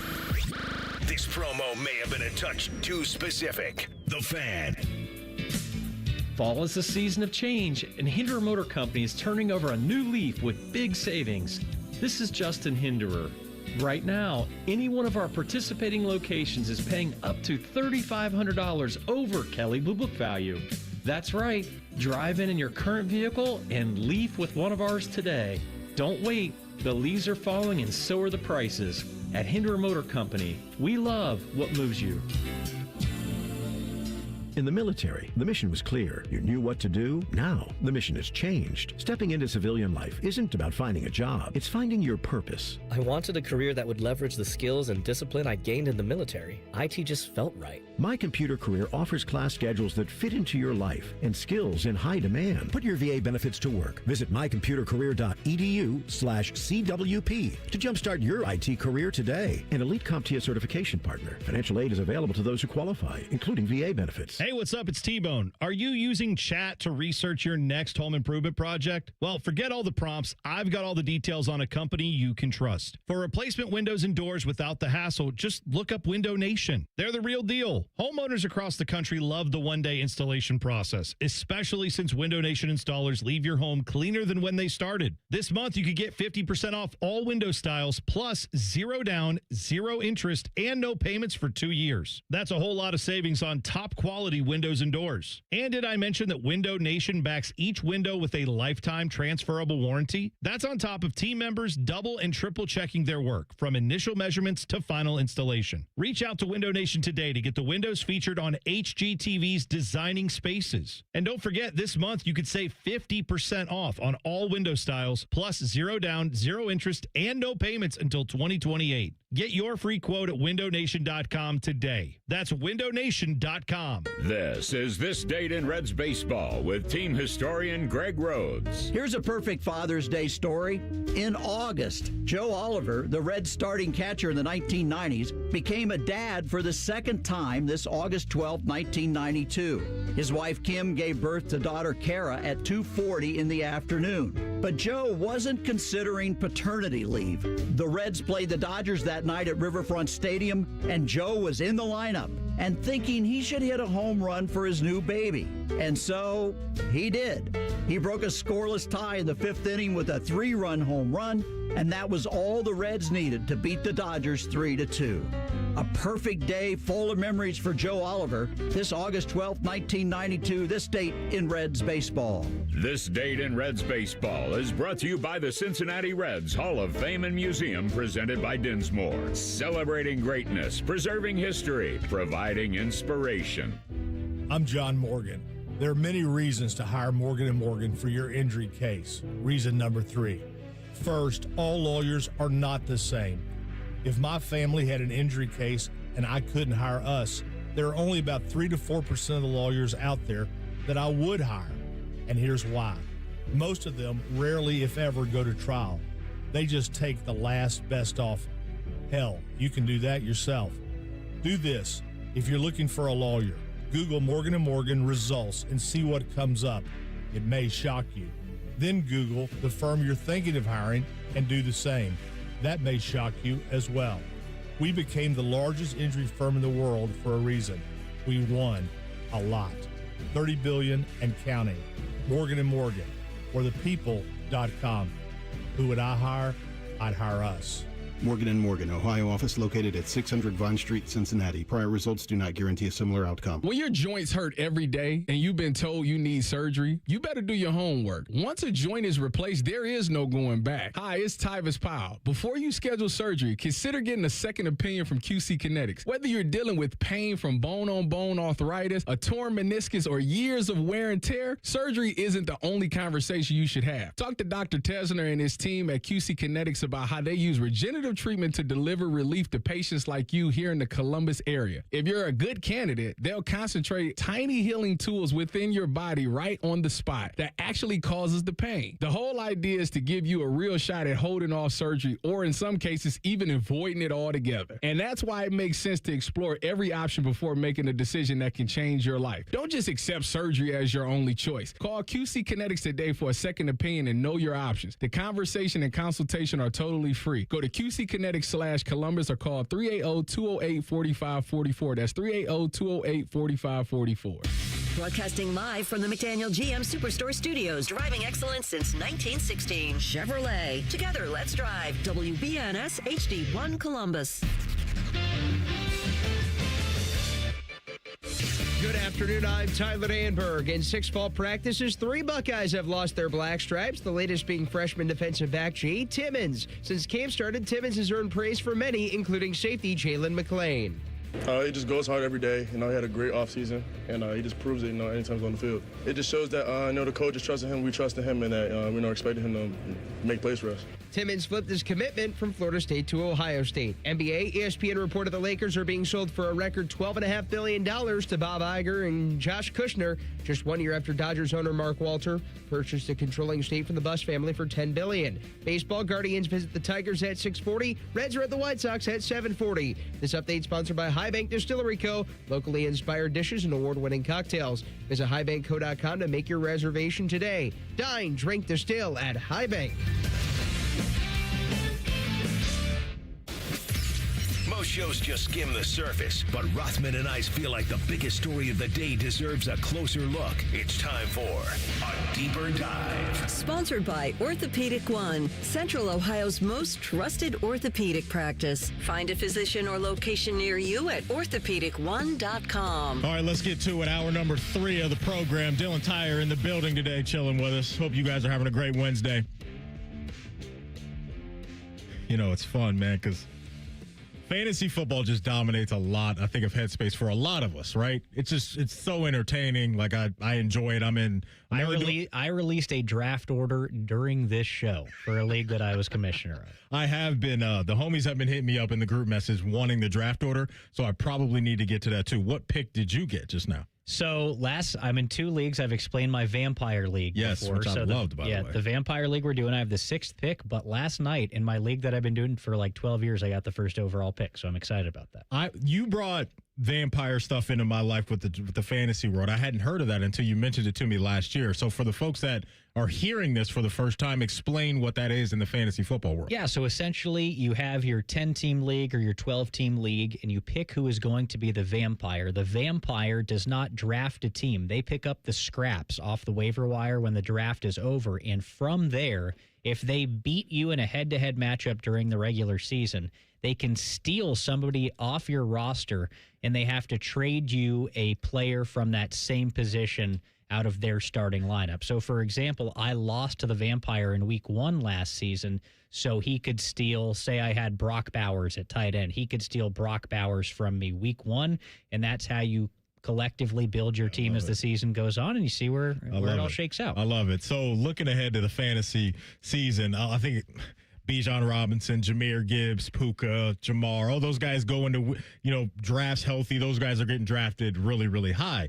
But Jeff Hafley, part of the Buckeyes a few years ago, now the head coach of the Miami Dolphins, was talking about his guy, Devon Achane, and maybe we need to be considering somebody else high up in the draft. I just gave Achane a heads up this morning and told him he better be in good shape, because I told him there might be some games where I have to pick him up and carry him back into the locker room because he's going to be so tired. And I told him I don't ever want to see one of these head taps all year. And he looked me right in the eye and said, "You'll never get that head tap from me."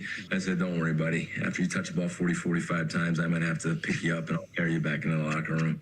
I love the guy. I mean, you want to talk about a guy with some juice and a guy with personality starting to come out and a guy who's starting to become a leader. I just like those guys who can kind of give it back to you a little bit and have some fun. And I think I would say this about him, Rich. He's one of the smarter players. When you talk to him, like today in a walkthrough, I was kind of like, you're not going to pick up this blitz, watch. And he's like, yeah, we're going to do this. And then it's like, he's really a smart football player. And it's fun to go back and forth with him. And he's got this fun energy about him. I think he's a stud. He is a monster. I'm surprised he's still on the team. Honestly, I want to start there. After what they did this all season, kind of tearing it down to the studs. Yeah, you bring in Malik Willis, but that's still a big question mark. You trade Waddle. You get rid of Tyreek. You move on from McDaniel. He's the last man standing now. He got some new money. But last year, Devon Achane was 5th in the league in rushing yards. And so now Jeff Hafley's coming in, Dylan, and saying, I'm putting even more on his plate. Us as fantasy players, that's all I care to hear about is that this dude's going to have at bat after at bat after at bat down there in the 305. Yeah, you're nervous maybe about the health when you hear something like that as a fantasy owner, but hey, you know he's going to be getting the ball and they're not going to be shy to get him the football. So, yeah, I mean, Devon Achane was definitely on my radar before that, but a consideration for me now that I don't know what I'm going to do with the number 1 overall pick. So you can convince me in this segment maybe what I should do. Half-point PPR? Yeah, we're in half-point PPR. The thing is, though, I play in a super flex league, which means you have 2 quarterbacks, so the quarterbacks are very valuable. So essentially the top 6 players in super flex rankings are quarterbacks. So I'll probably end up going a QB at 1, but it is a hard choice when you do that because you know how fickle the quarterback position is. For example, Drake May wasn't necessarily a high pick last year, and he ended quarterback 2 in fantasy. Right. Okay, since you have that format, I wouldn't have a problem going Josh Allen 1. I probably will. I wouldn't because you know what you're getting with that. Just the numbers are going to be through the roof. The last 2 years I've had Josh and Lamar. So okay, yeah. Right. And Josh, he actually runs it more in the red zone than Lamar does, especially now since Derrick Henry is there. He's not doing much of that. So I wouldn't have a problem with that. If we're going to go away from quarterback for you, Bijan and Jameer. Bijan's going to run behind a really good offensive line, good weaponry around him. Questions, it sounds like, about Detroit's offensive line right now. Yeah. Their starting center, I believe, is going to be down for some time, and Penei Sewell's making the switch, so you don't really know, but there's no more Montgomery as a vulture. So if I get the 1-1 in a half PPR league, I'm taking one of those guys, and I just don't feel like you're going to miss with either one. Well, why don't we get into our exercise, because Bijan is like right at the top of this list, I think. Maybe we can leave him off since we've already talked about him. I want to do our exercise here so you can explain what it is. But then when we're done, I'd like to do some honorable mentions because I have a lot of guys. Let's do it. So the exercise is players on non-Super Bowl contenders that we're interested in going into 2026. The first guy on my list, and I don't think he's on a team that we're viewing as a Super Bowl contender. You guys tell me if I'm wrong, is Jaden Daniels. Commanders? Nobody's okay, so we're good with that. What if he is what he was his rookie year? What are we really looking at here? Because this was a guy that coming out of college was getting some of those Lamar Jackson comps, right? With his dual threat ability, hit the ground running and balled out in year 1 for the Washington Commanders. Last year he gets banged up. Now you add Stephon Diggs to the mix. We talked earlier about the Laramie Tunsil thing, which you can't love for him. But let's say he was that in year 1. I think this can change the landscape of obviously the position, but the NFC side of things, when you look at the contenders, the Rams and Seattle, that to me was a top 10 quarterback that I saw in year 1. That comes back to the scene. Then Washington's very interesting. So I'm going with Jaden Daniels. All right, I'll start off going with Brock Bowers at the tight end position. And maybe this is a theme, guys coming back from injury, et cetera. But Brock Bowers had an unbelievable rookie season. You're looking at this guy like, is he going to be the next Travis Kelce, George Kittle, that type of tight end? But he dealt with an injury last year, knee injury, that he suffered relatively early in the season. It might have been week 1 or week 2, and he tried playing through it and then gave up. You know, their quarterback is a big question mark. I think it's going to be Kirk Cousins to start the year. Historically, Kirk Cousins likes to feed the tight end. So if Brock Bowers is fully healthy, he's a guy I think that could have a huge bounce-back season. And, you know, I don't think that's necessarily like a secret to anybody that plays fantasy football out there, but definitely an intriguing character for me on a team that's absolutely not a contender. I like that one. I'm going to go with the entire offensive cast for the New York Giants. Okay, that's good because I was thinking along the lines of Malik Neighbors was on my list, and Cam Scadaboo was also on my list for similar reasons. Can they stay healthy? Jackson Dart wasn't necessarily an explosive passer last season when it comes to chunk plays. He fed Wandale for shorter routes a lot. Malik Neighbors is an explosive guy. And Scadaboo, they were the story of the NFL when those two were taken over. He's doing backflips all over the place. For Jackson Dart, it's his style of play that I can't wait to see.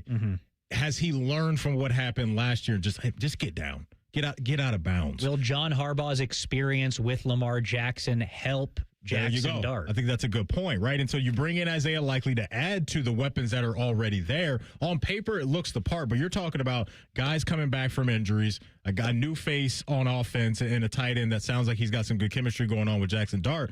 But I just think we talk so much about Dallas and the Eagles, and I understand why. But the weapons for the New York Giants, I think, have a chance to be special if they're healthy and available more times than not. So, I went with the Giants' offensive playmakers and their quarterback. Yeah, I like that one. Let me go with – I want to avoid – well, I guess I took a tight end in the first one. I've got a lot of running backs on my list, but why don't I'm between sticking with the Raiders or going elsewhere. Let me stick with the Raiders. I'll go with Ashton Genty because he was the 6th overall pick last year. Had such high hopes. In the way that we've talked about Devin Achane being fed 40 times a game, last year it felt like they were going to feed Genty so much, and he just wasn't that successful. 3.7 yards a carry, 975 yards, and only 5 touchdowns on the ground. He had 5 more as a receiver, which helped to float his fantasy value, but you take those receiving numbers away, and that's pretty paltry as a guy that was drafted 6th overall, and to be a focal point of your offense. So, I think people, when you look at these pre-draft rankings and the mock drafts, Genty is still up there. Like, he's still high. Yeah. So we will see. He's a guy that is definitely intriguing for me. They added Tyler Linderbaum, the big-time center that was a coveted free agent this offseason. That should obviously help them. I don't know if that fixes everything, but I'm curious. Let's live in a world and say that Jeremiah Love doesn't really pan out this season. I think we're going to swing back the other way completely with drafting running backs that high. If the league sees that the return isn't going to be worth it in a very small window of time, but we know how reactionary some of these teams can be, that's, for me, is going to be interesting, right? Because you're talking about 2 guys that got picked in the top 10. Both of them, I think, are in clunky situations this year to maybe they can't really showcase everything that they can be, especially Jeremiah Love when you look at the running back room out there with, Tyler Algier and James Conner and company. So, I think Genty's a fair one for sure because, man, when he was at Boise State, he was untouchable, man. Yeah. He looked like an absolute cheat code out there. Let's spill some of these over to our next segment, but I know we want to get into something interesting when it comes to Jalen Hurts next. Because talk about an intriguing player. There was an ESPN analyst that thinks maybe Jalen Hurts isn't getting the respect he's earned. We'll touch on that in pre-snap reads with Rothman and Ice right here on The Fan. We're known for 3 things: games, conversation, and common man yelling about things only he cares about. The Fan, Ohio's sports destination. Football season is here. Make sure your internet is ready. Kinetic's 100% fiber gives you the fast, reliable connection to enjoy live football on YouTube TV and watch up to 4 live games at once with Multiview. Check real-time stats and catch more big plays without missing a snap. Take your game watching to a whole new level. Switch to Kinetic. Save up to $120 on your first year of YouTube TV. Visit GoKinetic.com for details. Subject to availability and eligibility. Terms, conditions, and restrictions apply. Cancel anytime.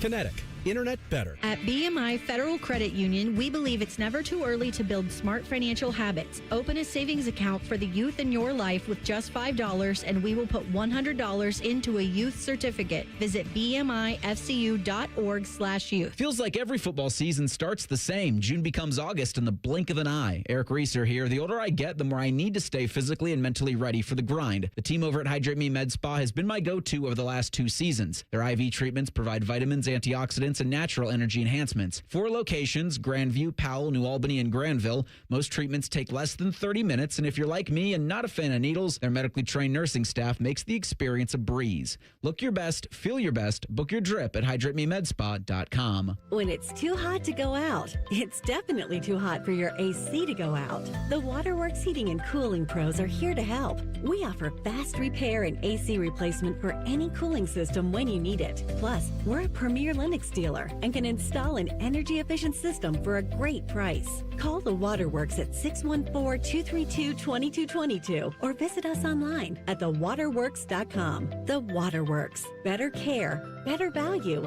better results. Your next getaway is closer than you think at your Columbus Zoo. Baby elephants, playful tigers, hungry giraffes. Explore North America Trek and discover rescued bear cubs, eagles, and more. Plan your visit today at columbuszoo.org. Hey, it's Bobby Carpenter, and football season is here. Time to score big at Germain Toyota of Columbus. Whether you're hauling the tailgate or heading to the big game, drive home in a tough new 2026 Toyota Tundra with 2.99% APR financing for up to 72 months, or call an audible and lease the 2026 Tacoma SR for just $349 a month for 36 months with $39.99 due at signing and 10,000 miles per year. Make this your championship drive at Germain Toyota of Columbus, right off I-70 and Bryce Road. Visit GermainToyota.net today. Newman Roofing is proud to sponsor the Fan and 10 TV's Beat the Heat fan drive. Help Ohio's most vulnerable residents deal with the extreme heat this summer. Purchase new box fans and take them to the nearest Franklin County fire station or buy online. For more information, visit 10tv.com/beattheheat or lifecarelines.org. I take care of the kids, my dad, things at work, but I haven't made time to take care of what I need. Millions of caregivers experience symptoms of anxiety and depression. Go to mentalhealthcareworks.org to learn how to get the support you deserve. A message from the American Psychiatric Association Foundation. What defines Ohio?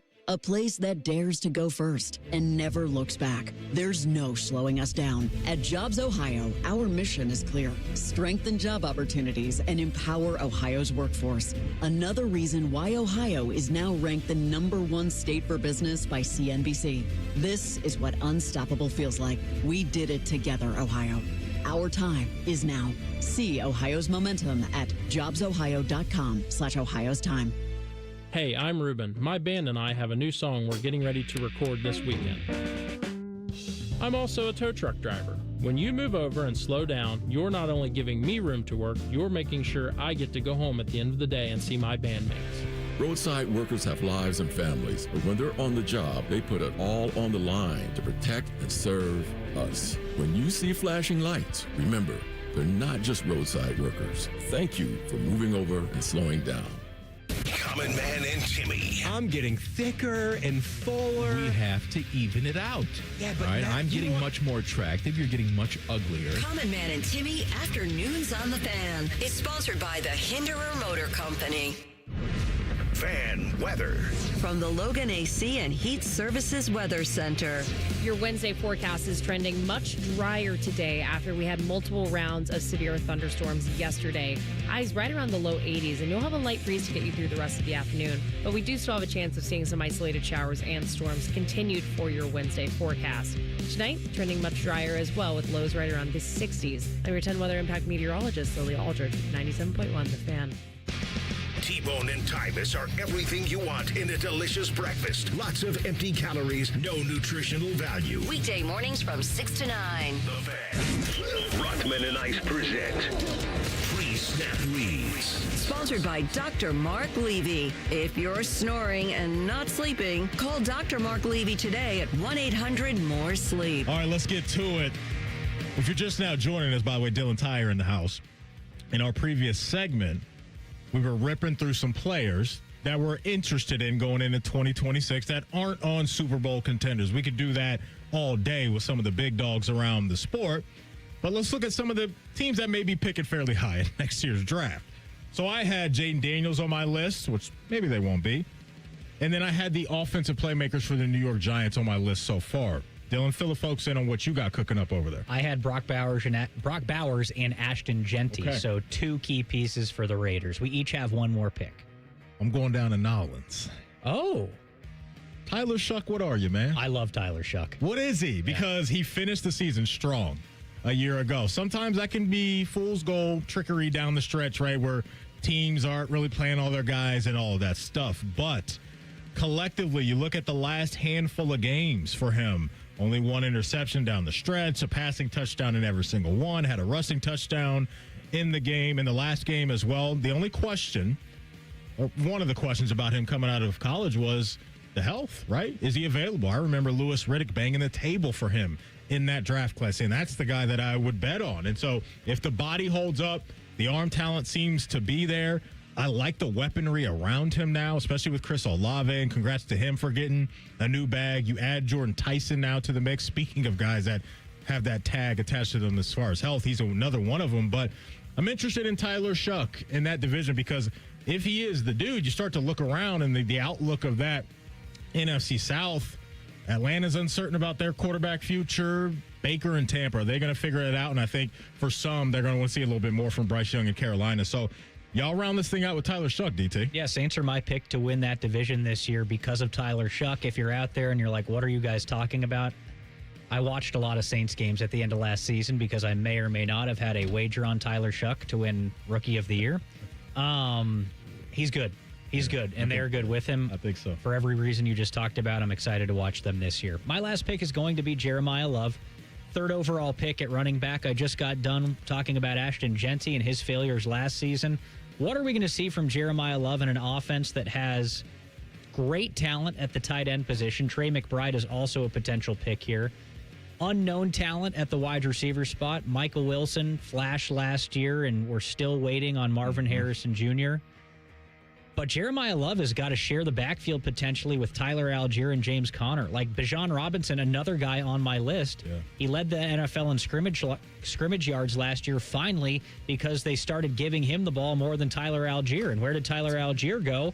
Well, we're the guy they drafted the 3rd overall pick at, the running back in Arizona. So you've got a weird quarterback situation, kind of a weird weapon situation, a weird running back depth chart situation, but they seem to love the guy. He's an explosive athlete. If they give him the run this year, he could win you a fantasy league. I agree. TLC, anybody that you think we missed, anybody on your side of the glass that's on a non-Super Bowl contending team, you're like, ooh, can't wait to see what he does this year. Jeremiah Love was going to be the one because, well, first of all, the Notre Dame bias, obviously. Yeah. But also just factoring in how good he is and this notion that we're in the middle of a running back renaissance and like we're returning to the old days. I don't know. I really think the world of Jeremiah Love, but if you don't have the offensive line in front of him, I think that's tough to justify the pick. And I experienced that with my NFL team when we drafted Najee Harris in the 1st round and we didn't have offensive linemen to block for him. So, you wonder how far can that go? And so I think the question was posed, who are you interested in? Yeah. I think that's a very interesting storyline as we've watched how many running backs in the past week get extensions. This might be a spicy take, I don't know. But I think Jadarian Price is going to have better numbers than Jeremiah Love this year. I think Jadarian Price is winning Rookie of the Year. I don't think he's going to have a better career. But I think in year 1, Jadarian Price's, the numbers will look better just because of what you alluded to. I don't know if Jeremiah Love's going to have the shot attempts this season. If he gets them, the numbers I think have a chance to be really special. But I just think Jadarian Price, 1st-round draft pick, they need it. Zach Charbonnet, coming back from that injury. I think he's going to be a dude for Seattle. My last little bit on this is all honorable mention Garrett Wilson and Breece Hall. You talk about a running back renaissance. Breece Hall has been that guy. Is he going to explode this year? Is he going to explode this year? For the last 4 years, he's coming off his first 1,000-yard season last year. He just scraped by 1,000 yards. He only had 4 touchdowns, and he's the 8th highest paid running back in the NFL. So when are we finally going to see that explosive year from Breece Hall? They threw a decent amount of draft capital at the offensive side of things, right? With the tight end that they brought in, and they brought in Omar Cooper, and I'm forgetting maybe Sadiq, and I think there's one more offensive piece that they may have brought in, but yeah, they are trying to get this thing in order quickly, and they're relying on Geno Smith to do it. He looked really, really bad last year for the Raiders, Geno did. But I don't know how many quarterbacks could thrive in that kind of environment. So Jets aren't much better. We shall see. We shall see out there. I like that call. So let's switch gears here because Kevin Clark over at ESPN TLC was on Get Up or First Take, one of those shows? First Take. He was on First Take, and the topic of Jalen Hurts came up, and I guess in his mind he doesn't feel like the guy's getting enough love. The narrative that he was a passenger for his entire Eagles career drives me nuts. It diminishes the fact that he is one of the best downfield passers in football during his entire tenure there, okay? It diminishes the fact that he has a ring and had one of the best Super Bowl performances in the history of that game, okay? The idea that Super Bowl rings and arguments seems to apply to everybody but Jalen Hurts. The Twitter trolls okay? Seem to see the ring as an inconvenience rather than an argument settler, okay? And we're still doing this years into his tenure. He should be the franchise quarterback, should be treated as such. Every other quarterback on the level with Jalen Hurts, it's Josh Allen has to do this. He has to put a team on his back. Mahomes has to put the team on his back. Joe Burrow has a team on his back. And with Jalen Hurts, the argument is, oh, well, no, everything else has to go perfect for him. He has to have the receiver. He has to have the running back. He has to have the offensive line. Jalen Hurts should be considered the type of quarterback who rises above his circumstances. He can do that, and if he gets back to being Jalen Hurts, everything else flows from there. You rolling with Kevin Clark on that? I mean, I think Jalen Hurts is good, and I do think Jalen Hurts is disrespected, but I feel like he kind of argued against himself at the end right there and saying that, like, Josh Allen has to be the guy to put the team on his back, et cetera, which is true, and that everybody is saying for Hurts it has to be perfect around him. It is perfect around him. He has a great defense. He had great wide receivers. He had the best offensive line in football. He has one of the best running backs in football, and he wasn't up to snuff last season, which is why they faltered. Their passing game, at least, wasn't up to snuff last season, which is why they faltered. So I'm not quite understanding the end of the argument there. I can get on board with saying that Jalen Hurts is disrespected because he is a good quarterback on their team. Do I think they could have a better quarterback on that team? Yeah, because there are better quarterbacks in the NFL than Jalen Hurts. It is interesting how we like to give credit to guys for doing certain things and then not giving credit to others for doing the same exact thing, right? And the expectation we have for them. Because, look, Joe Burrow's incredible. Joe Burrow didn't win that Super Bowl game. Yeah. But Joe Burrow, nobody ever says anything bad about Joe Burrow because, well, we saw him play in a Super Bowl, right? And I get it. Joe Burrow's a top 5 quarterback in the sport, but for Jalen Hurts, the energy isn't the same around the conversation. And we saw how he played in that game, in both those Super Bowls, right? Like, I thought Jalen Hurts has been incredible on the game's biggest stages. So the goalpost gets moved for a lot of these guys. I think, too, what hurts Jalen Hurts is the style of play. I think when you are the tall, pocket passing, quote, traditional guy, you're always going to get, I think, the benefit of the doubt because our eyes have seen for years and years and years that those guys have a lot of success in the minds of someone. You aren't the cleanest pocket passer all the time. Those guys have received a decent amount of criticism, even though those same style of quarterbacks can generate almost the same amount of offensive output just by going about it a different way. So it's just interesting the love and respect certain guys get for doing things and certain guys don't get that same grace. I think it's almost like a perfect storm in this situation because when you're talking about a running quarterback, I think people, Michael Vick comes to mind. And the thing with Michael Vick is he was an explosive runner of the football. And while Jalen Hurts is a running quarterback, he's not necessarily like an explosive athlete, if that makes any sense. So you've got that factored in here. You have the fact that he's not a prolific passer when it comes up to putting statistics. The most passing yards he's ever had in a season was 3,800 yards. That year he threw 23 touchdowns and was picked off 15 times. I mean, we're talking about his struggles as a quarterback this past season. He threw for 25 touchdowns compared to only 6 interceptions. That's the most touchdowns of his career, his highest touchdown percentage, and tied for his lowest interception percentage. So, I mean, when you put it in that sense, it was good compared to the rest of his career. Another thing, he's a quality runner and he scores a lot of touchdowns, but many of those are from a gimmicky way. Like we're talking about the tush push, which people, it's like almost talking about like the evil empire, right? People hate the tush push, and that's how he scores a lot of his touchdowns. So there's hate coming from that direction. And we talked about everything the Eagles have around him. Okay, he has almost a perfect situation with a great defense, running backs, offensive line, wide receivers, but there's seemingly drama around the Eagles all the time, whether it's his fault or not. But he's the quarterback, and that's going to drag him down. Plus, I think you talked about playing in a championship environment. He's played in Super Bowl. He's won a Super Bowl and looked great doing it. But you go back to that national championship game at Alabama when he's passed over on national television by Tua in real time, and everybody's watching that happen.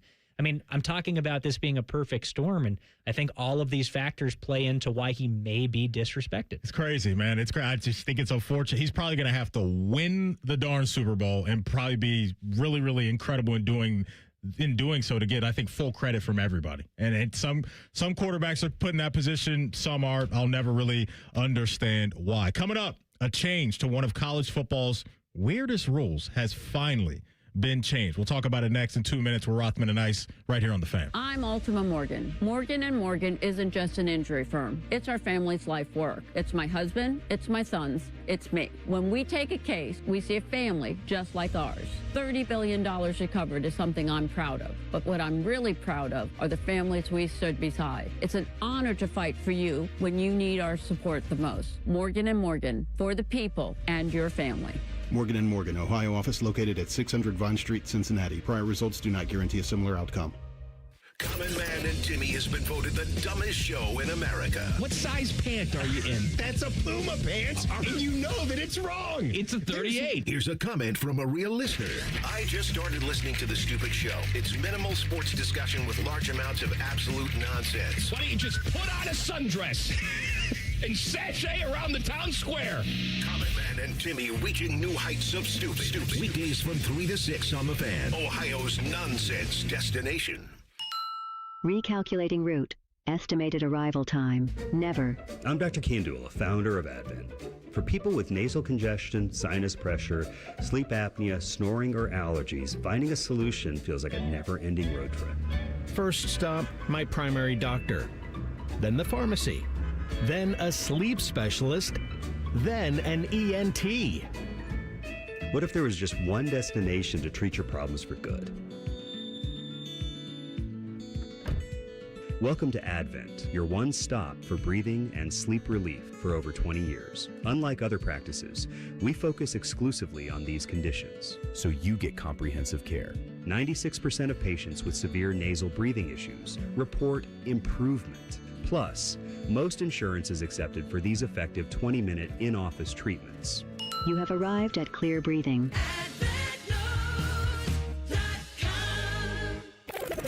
Rothman and Ice is sponsored by your local Pella Window and Door showroom on Gemini Parkway. The Fan, Ohio sports destination. Anthony's hidden talent is weaving a movie quote into every conversation. It's mostly not annoying. You're listening to Rothman and Ice. A little bit of interesting news just coming out of the NBA. Russell Westbrook has just retired. He still had a little bit of game left in him. He'll be known as, speaking of players that got, some of their accolades, holes poked in, the triple-double thing. Complicated, right? Just how he was going about it. People didn't like the way that he was doing. We got done talking about Jalen Hurts. I think Russell Westbrook is kind of in a similar light. His career will be complicated to look back on for a lot of people. He's a Hall of Fame player, but he never really got that full love as being like a big-time dog or a true alpha for his team because people didn't enjoy watching him play. Do you guys remember that? There was like one season where Russell Westbrook was like the guy. He was next up, and I feel like the year after that, the narrative started that he's just a stat pattern, essentially, with the triple-doubles, and he's not actually good. So congrats to him. Incredible career. But, yeah, that just came down. That was a little surprising. I saw this last night from the world of college football, and I thought to myself, finally they have got this right. For now, we'll see, because it's a one-year experiment, Dylan. So now the NCAA has approved for the upcoming season, when it comes to targeting, that a player penalized and ejected for targeting for the first time in a season will no longer have to sit out the first half of the next game. I love that. Now, if it's your second time, then that old rule will apply. But I always thought the weight of the targeting rule was way too heavy. I was good with a guy gets ejected as long as it wasn't blatant, intentional headhunting stuff. Then I'm like, hey, if he gets popped in the third quarter, him missing the second half is enough for me. Him having to miss another half of football was crazy. I think this is right. I hope this is going to be more than a one-year experiment. Yeah, I feel like common sense kind of prevails here. You maybe can get into a sticky situation if a game gets a little bit chippy and you're in the fourth quarter or the final minutes and a guy wants to take a shot. Yeah. But if he does that, I think suspension is a certain possibility, right? You understand what I'm saying there.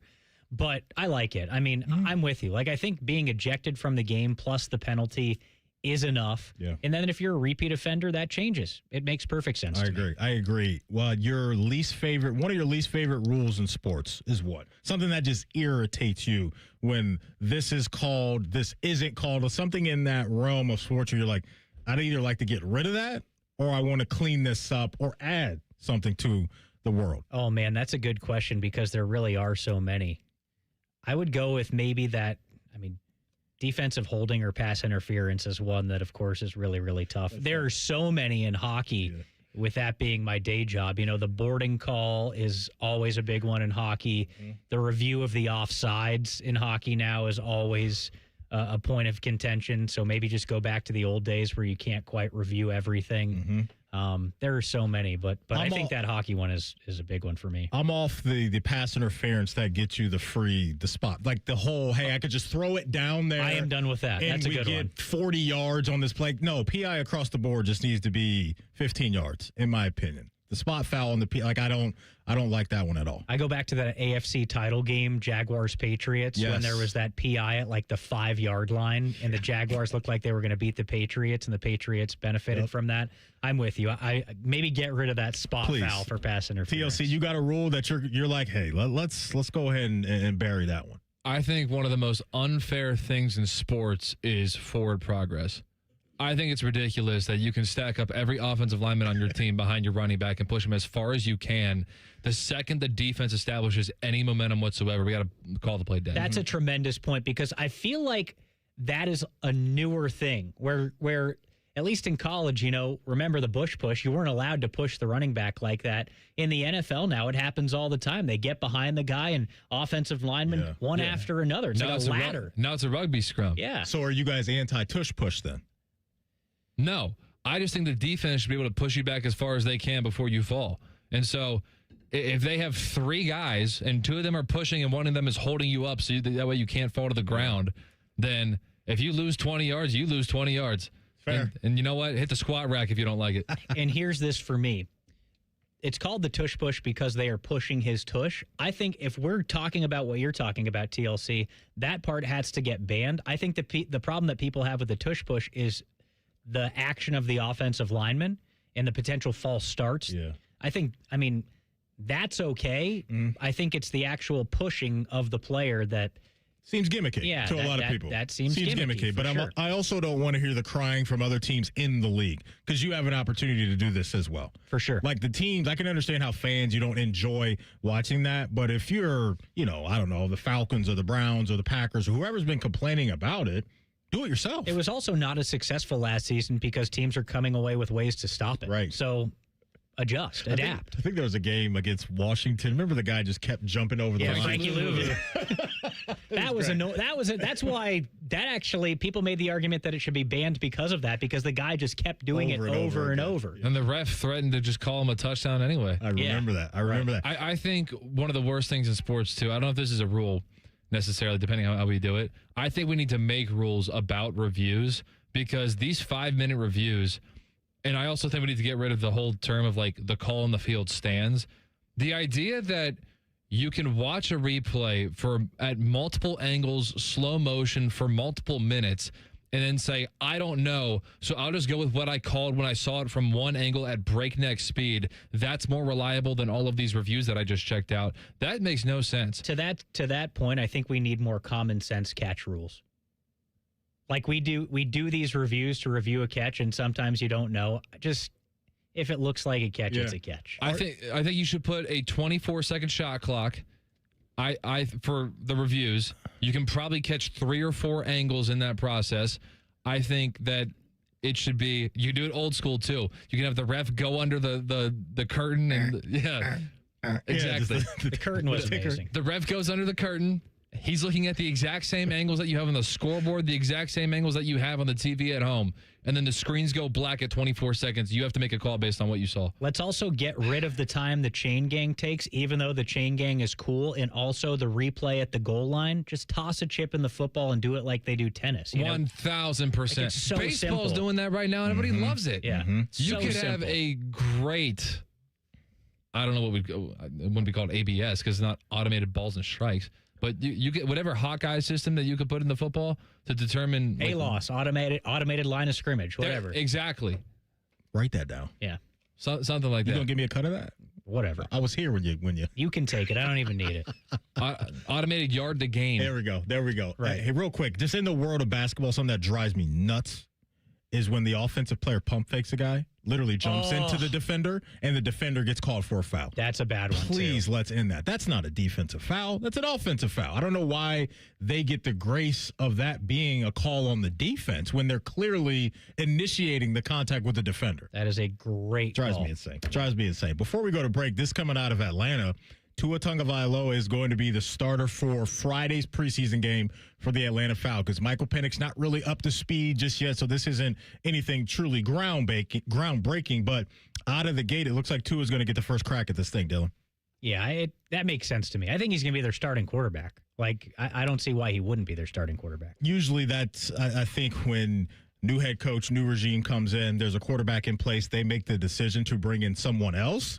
I think that you're headed in the right path with that. I think Kevin Stefanski has looked at what Tua's done in his past. It's questionable. I think the upside has been, look, when he's been healthy, which is a massive question mark, there's been pretty good offensive production that follows with him. And so, yeah, Tua's going to be the starter for Friday's preseason game against the Denver Broncos. You brought up Bijan Robinson. Weapons look really good, man. Kyle Pitts coming off a very solid season. Drake London. He's a dude. A lot of people like their offensive line, what they have up front. And so that has a chance to be a high-flying offense. And with what Stefanski did with Nick Chubb, man, I just have to imagine he is absolutely loving the potential of what Bijan's going to do. And by the way, the Falcons have one of the best camera shots in the entire game. I don't know if I think it's a drone or whatever that will follow Bijan on like a touchdown run right above. Have you seen that thing? Yeah, of course. We tried to replicate it with the Blue Jackets a couple years ago. I'm not sure how they do it. I think they have a high-speed camera that they utilize and they stitch things together. I think that's how makes sense. That's how you do it. But yeah, that view, I don't think that ever gets old. Fire, man. Very so sick. good. We'll hit the finish line of the show next. We'll tell the truth. We're Rothman and Ice right here on The Fan. Whatever you're doing right now, just know that Bo Bishop is enjoying a sip of bourbon. Even if this promo is playing in the morning, no judgment. Ah, sweet morning drinking. The Fan. Hey, Central Ohio, Andrew from Home Team Solutions, and we buy houses for cash. If you've got a house you need to sell, this is your season. Inherited, behind on payments, just over it? Whatever brought you here, we can help. We buy as is, we cover all closing costs, and there are zero commissions, period. Just a fair cash offer, and you choose your closing date. People are making moves right now, and we make it simple to be one of them. One call is all it takes. We'll get you a fair cash offer, fast, no pressure, no obligation. Hundreds of your neighbors have already sold the easy way, and we've got 5-star reviews and BBB A+ rating to back it up. Leave the stress and mess to us. We're based right here in Columbus, and we're ready when you are. Call us at 614-962-SELL. That's 614-962-7355, or visit selltohometeam.com. Home Team Solutions, local, trusted, family-owned. Call 614-962-SELL. That's 614-962-7355. Common Man and Timmy here for our friends at Hollywood Casino Columbus. Mikey, there's so much fun this month. It's just fantastic. We've got Sun-Kissed Summer Saturday drawings where you can win up to $500 in pen cash, plus all-you-can-eat crab legs still going on. You mean the Canadian snow crab legs, corn on the cob, and Hawaiian rolls every Tuesday? Of course. Plus the last Saturday in the month, play the Queen's Gamble. Hello! For a chance to win up to $5,000 in pen cash. 5,000? Must be 21 to enter. Gambling problem? Call 1-800-589-9966. Hey, it's Austin Ward. Listen to The Beat with Austin and Byrne, now powered by the Waterworks and Header Heating, Cooling, and Plumbing. Get the latest Buckeye news, insights, and unbeatable analysis every day. Don't miss a moment. Stream The Beat with Austin and Byrne, sponsored by the Waterworks and Header Heating, Cooling, and Plumbing. Look around. From the beginning, America was shaped by the wild. Throughout history, we have recognized the importance of protecting it. This is our shared heritage.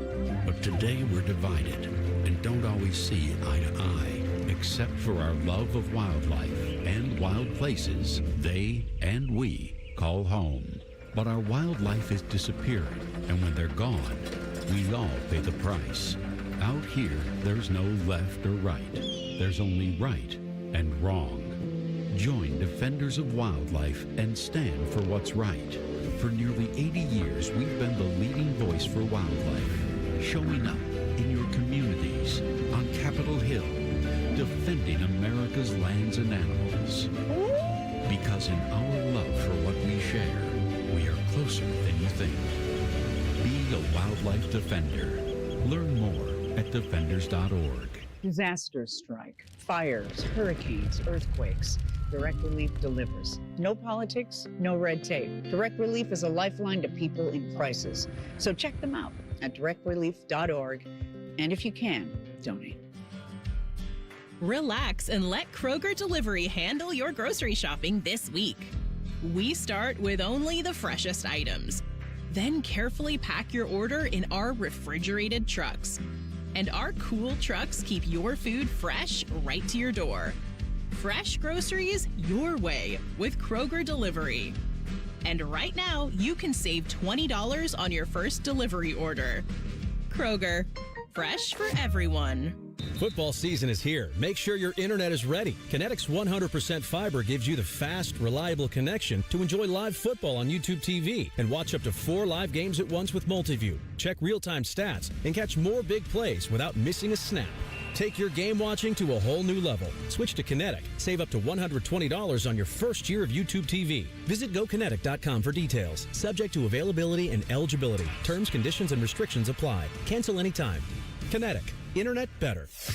All your favorite fan shows are on YouTube, along with those fake YouTube ads like Chew This Gum and It Grows New Teeth. Experience the splendor of Bo sitting in his closet, Timmy Hall's Gouty gold chains, and Matty Ice wearing a coat in 90-degree weather. It's all there. Head to YouTube and subscribe today. The Fan Poll is sponsored by JT's Pizza and Pub, home of award-winning pizza and $2 tall boys. All day, every day.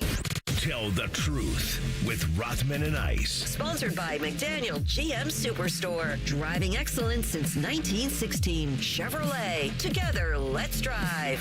All right, TLC, take us to the crib. What do you got cooked up today, man? Yes, sir. Do you think that they should be rotating teams for who gets to play in the Field of Dreams game? Or should they stick with Yankees versus White Sox every time? This year, who's playing? Twins and Phillies. That's tomorrow, right? Yes. I like rotating the squads. I like the look of it. I think there's info out there that the ball flies out of there. I saw someone cooked up like this crazy home run parlay for tomorrow night that I think I want to get in on, because you know how when was it the Athletics were in Vegas, I think for a little amount of time, how the ball, like people were just they're like making 12 home so runs much in the money first game of that series. off the home runs that people are trying to cash in tomorrow for that field as well, because like, apparently the ball flies out of there. But I'm in on rotating the squads. I like that. We have a sample size of 2. The first game that was played had 8 home runs, and the second one had 0. Okay. So you figure out where we're going to land with this third iteration. There we go. I'm good with rotation, too. I think it would lose something if it were the White Sox and Yankees every single year. I disagree. That's what the movie is. It's Yankees White Sox. So are you in on like having to have the Lions and the Cowboys and those teams every year at Thanksgiving, whether they're good or bad? Yes. Okay. See, I'm off that, too.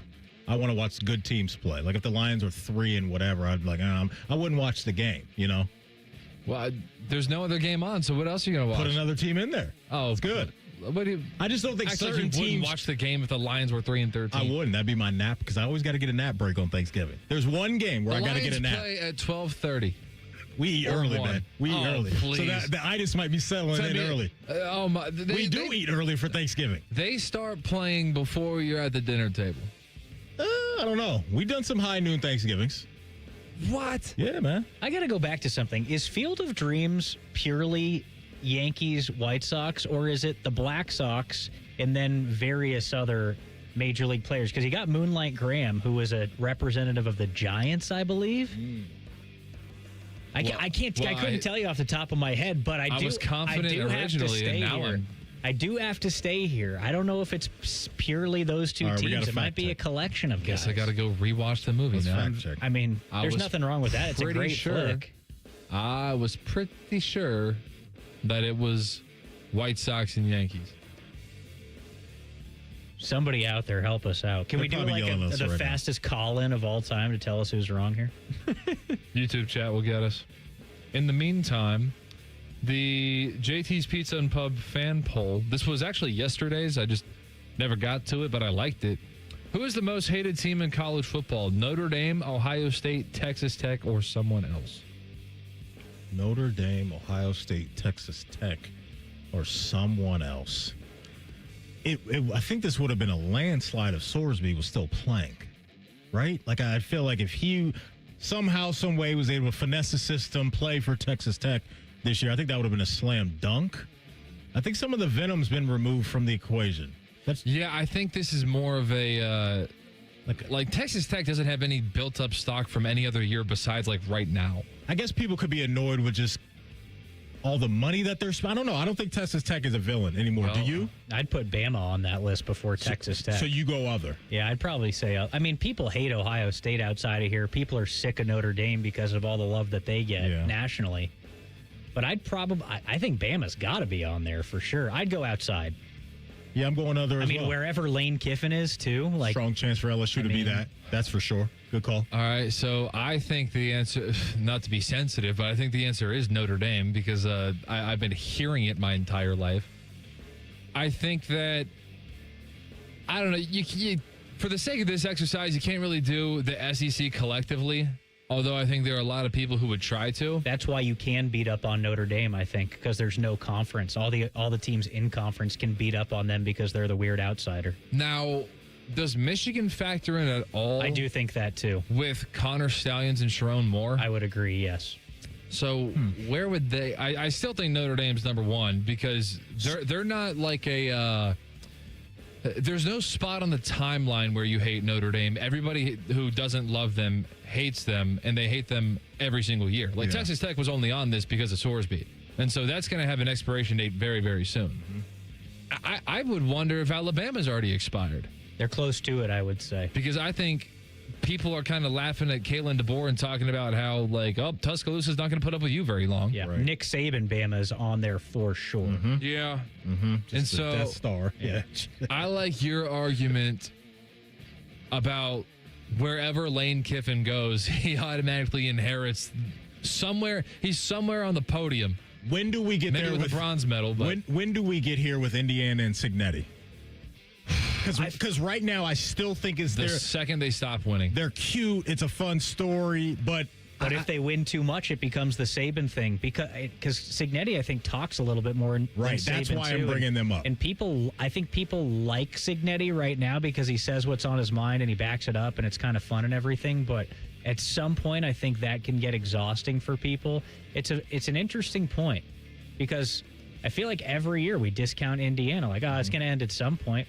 Maybe it doesn't, and they become the new Bama, which is crazy to say right now and crazy to think about, but they could easily be on the list within 5 years. I think they got a chance to get there, and a lot of that is what you said. It's Signetti and how he goes about his business. I can see if they continue to win and there's a little bit of, hey, we're going to let you know how good we are that comes along with that consistently, I think they can turn into a villain really quickly. He didn't talk much in year two, though. After they beat Oregon the first time in Autzen, he said that he... that's his behavior in the first year was very out of character, but he felt like he had to. Yeah. And so the Google me thing, I think that was enough for everybody. When was one of my favorite drops? The game day. Was that year one or year two? This was year one. This would have been leading up to the Notre Dame. So this didn't work out, but this would have been leading up to the Notre Dame game. We don't just beat top 25 teams. We beat the out of them. So that would have been at the game day desk. Insane, man. And his references, I think he was citing that they beat Coastal Carolina, who was 22nd in the coaches poll or something like that. And then he said he beat another team that ended up being top 25 at the end of the year. Beat the brakes off them, huh? So those were his two examples, and he closed it out with this. We don't just beat top 25 teams, we beat the out of them. And then Notre Dame did that to them later that day. But it's okay. He got humbled. All right, one more. What are you prioritizing on Christmas, NFL or NBA? NFL by far. That NFL slate is absolutely unbelievable. I do not care who plays on Christmas in the NBA. The games aren't meaningful enough. At that point in the NFL year, it's meaningful games, and the slate is unreal. I care so much about both. My heart is torn on this. I love the NBA slate. I love the NFL slate. I'll have the tablet fired up, the TV fired up. I'm not missing anything that day. You can't get me to pick on that one, TLC. All right. There's Tell the Truth for today. Dylan, appreciate you, man. Love you guys. That was fun. Love you too, TLC. Great job on the board. You guys missed anything from our show, don't worry. You can always catch up wherever you get your podcast. Just type in Rothman and Ice. Everything we do from noon to 3 will be waiting there for you. Subscribe to the podcast as well. Coming up next, Common Man and Timmy. They're going to take you to 6 o'clock. Nicole Sheeran stops by at 3:30. Jeff Rimmer joins the party at 5:30. Do not move, folks. We love you. Stay safe out there. We'll talk to you tomorrow at high noon. We're Rothman and Ice right here on The Fan. We have so many local shows, I can't fit them in a 10-second promo. So let's just say we're live and local all damn day.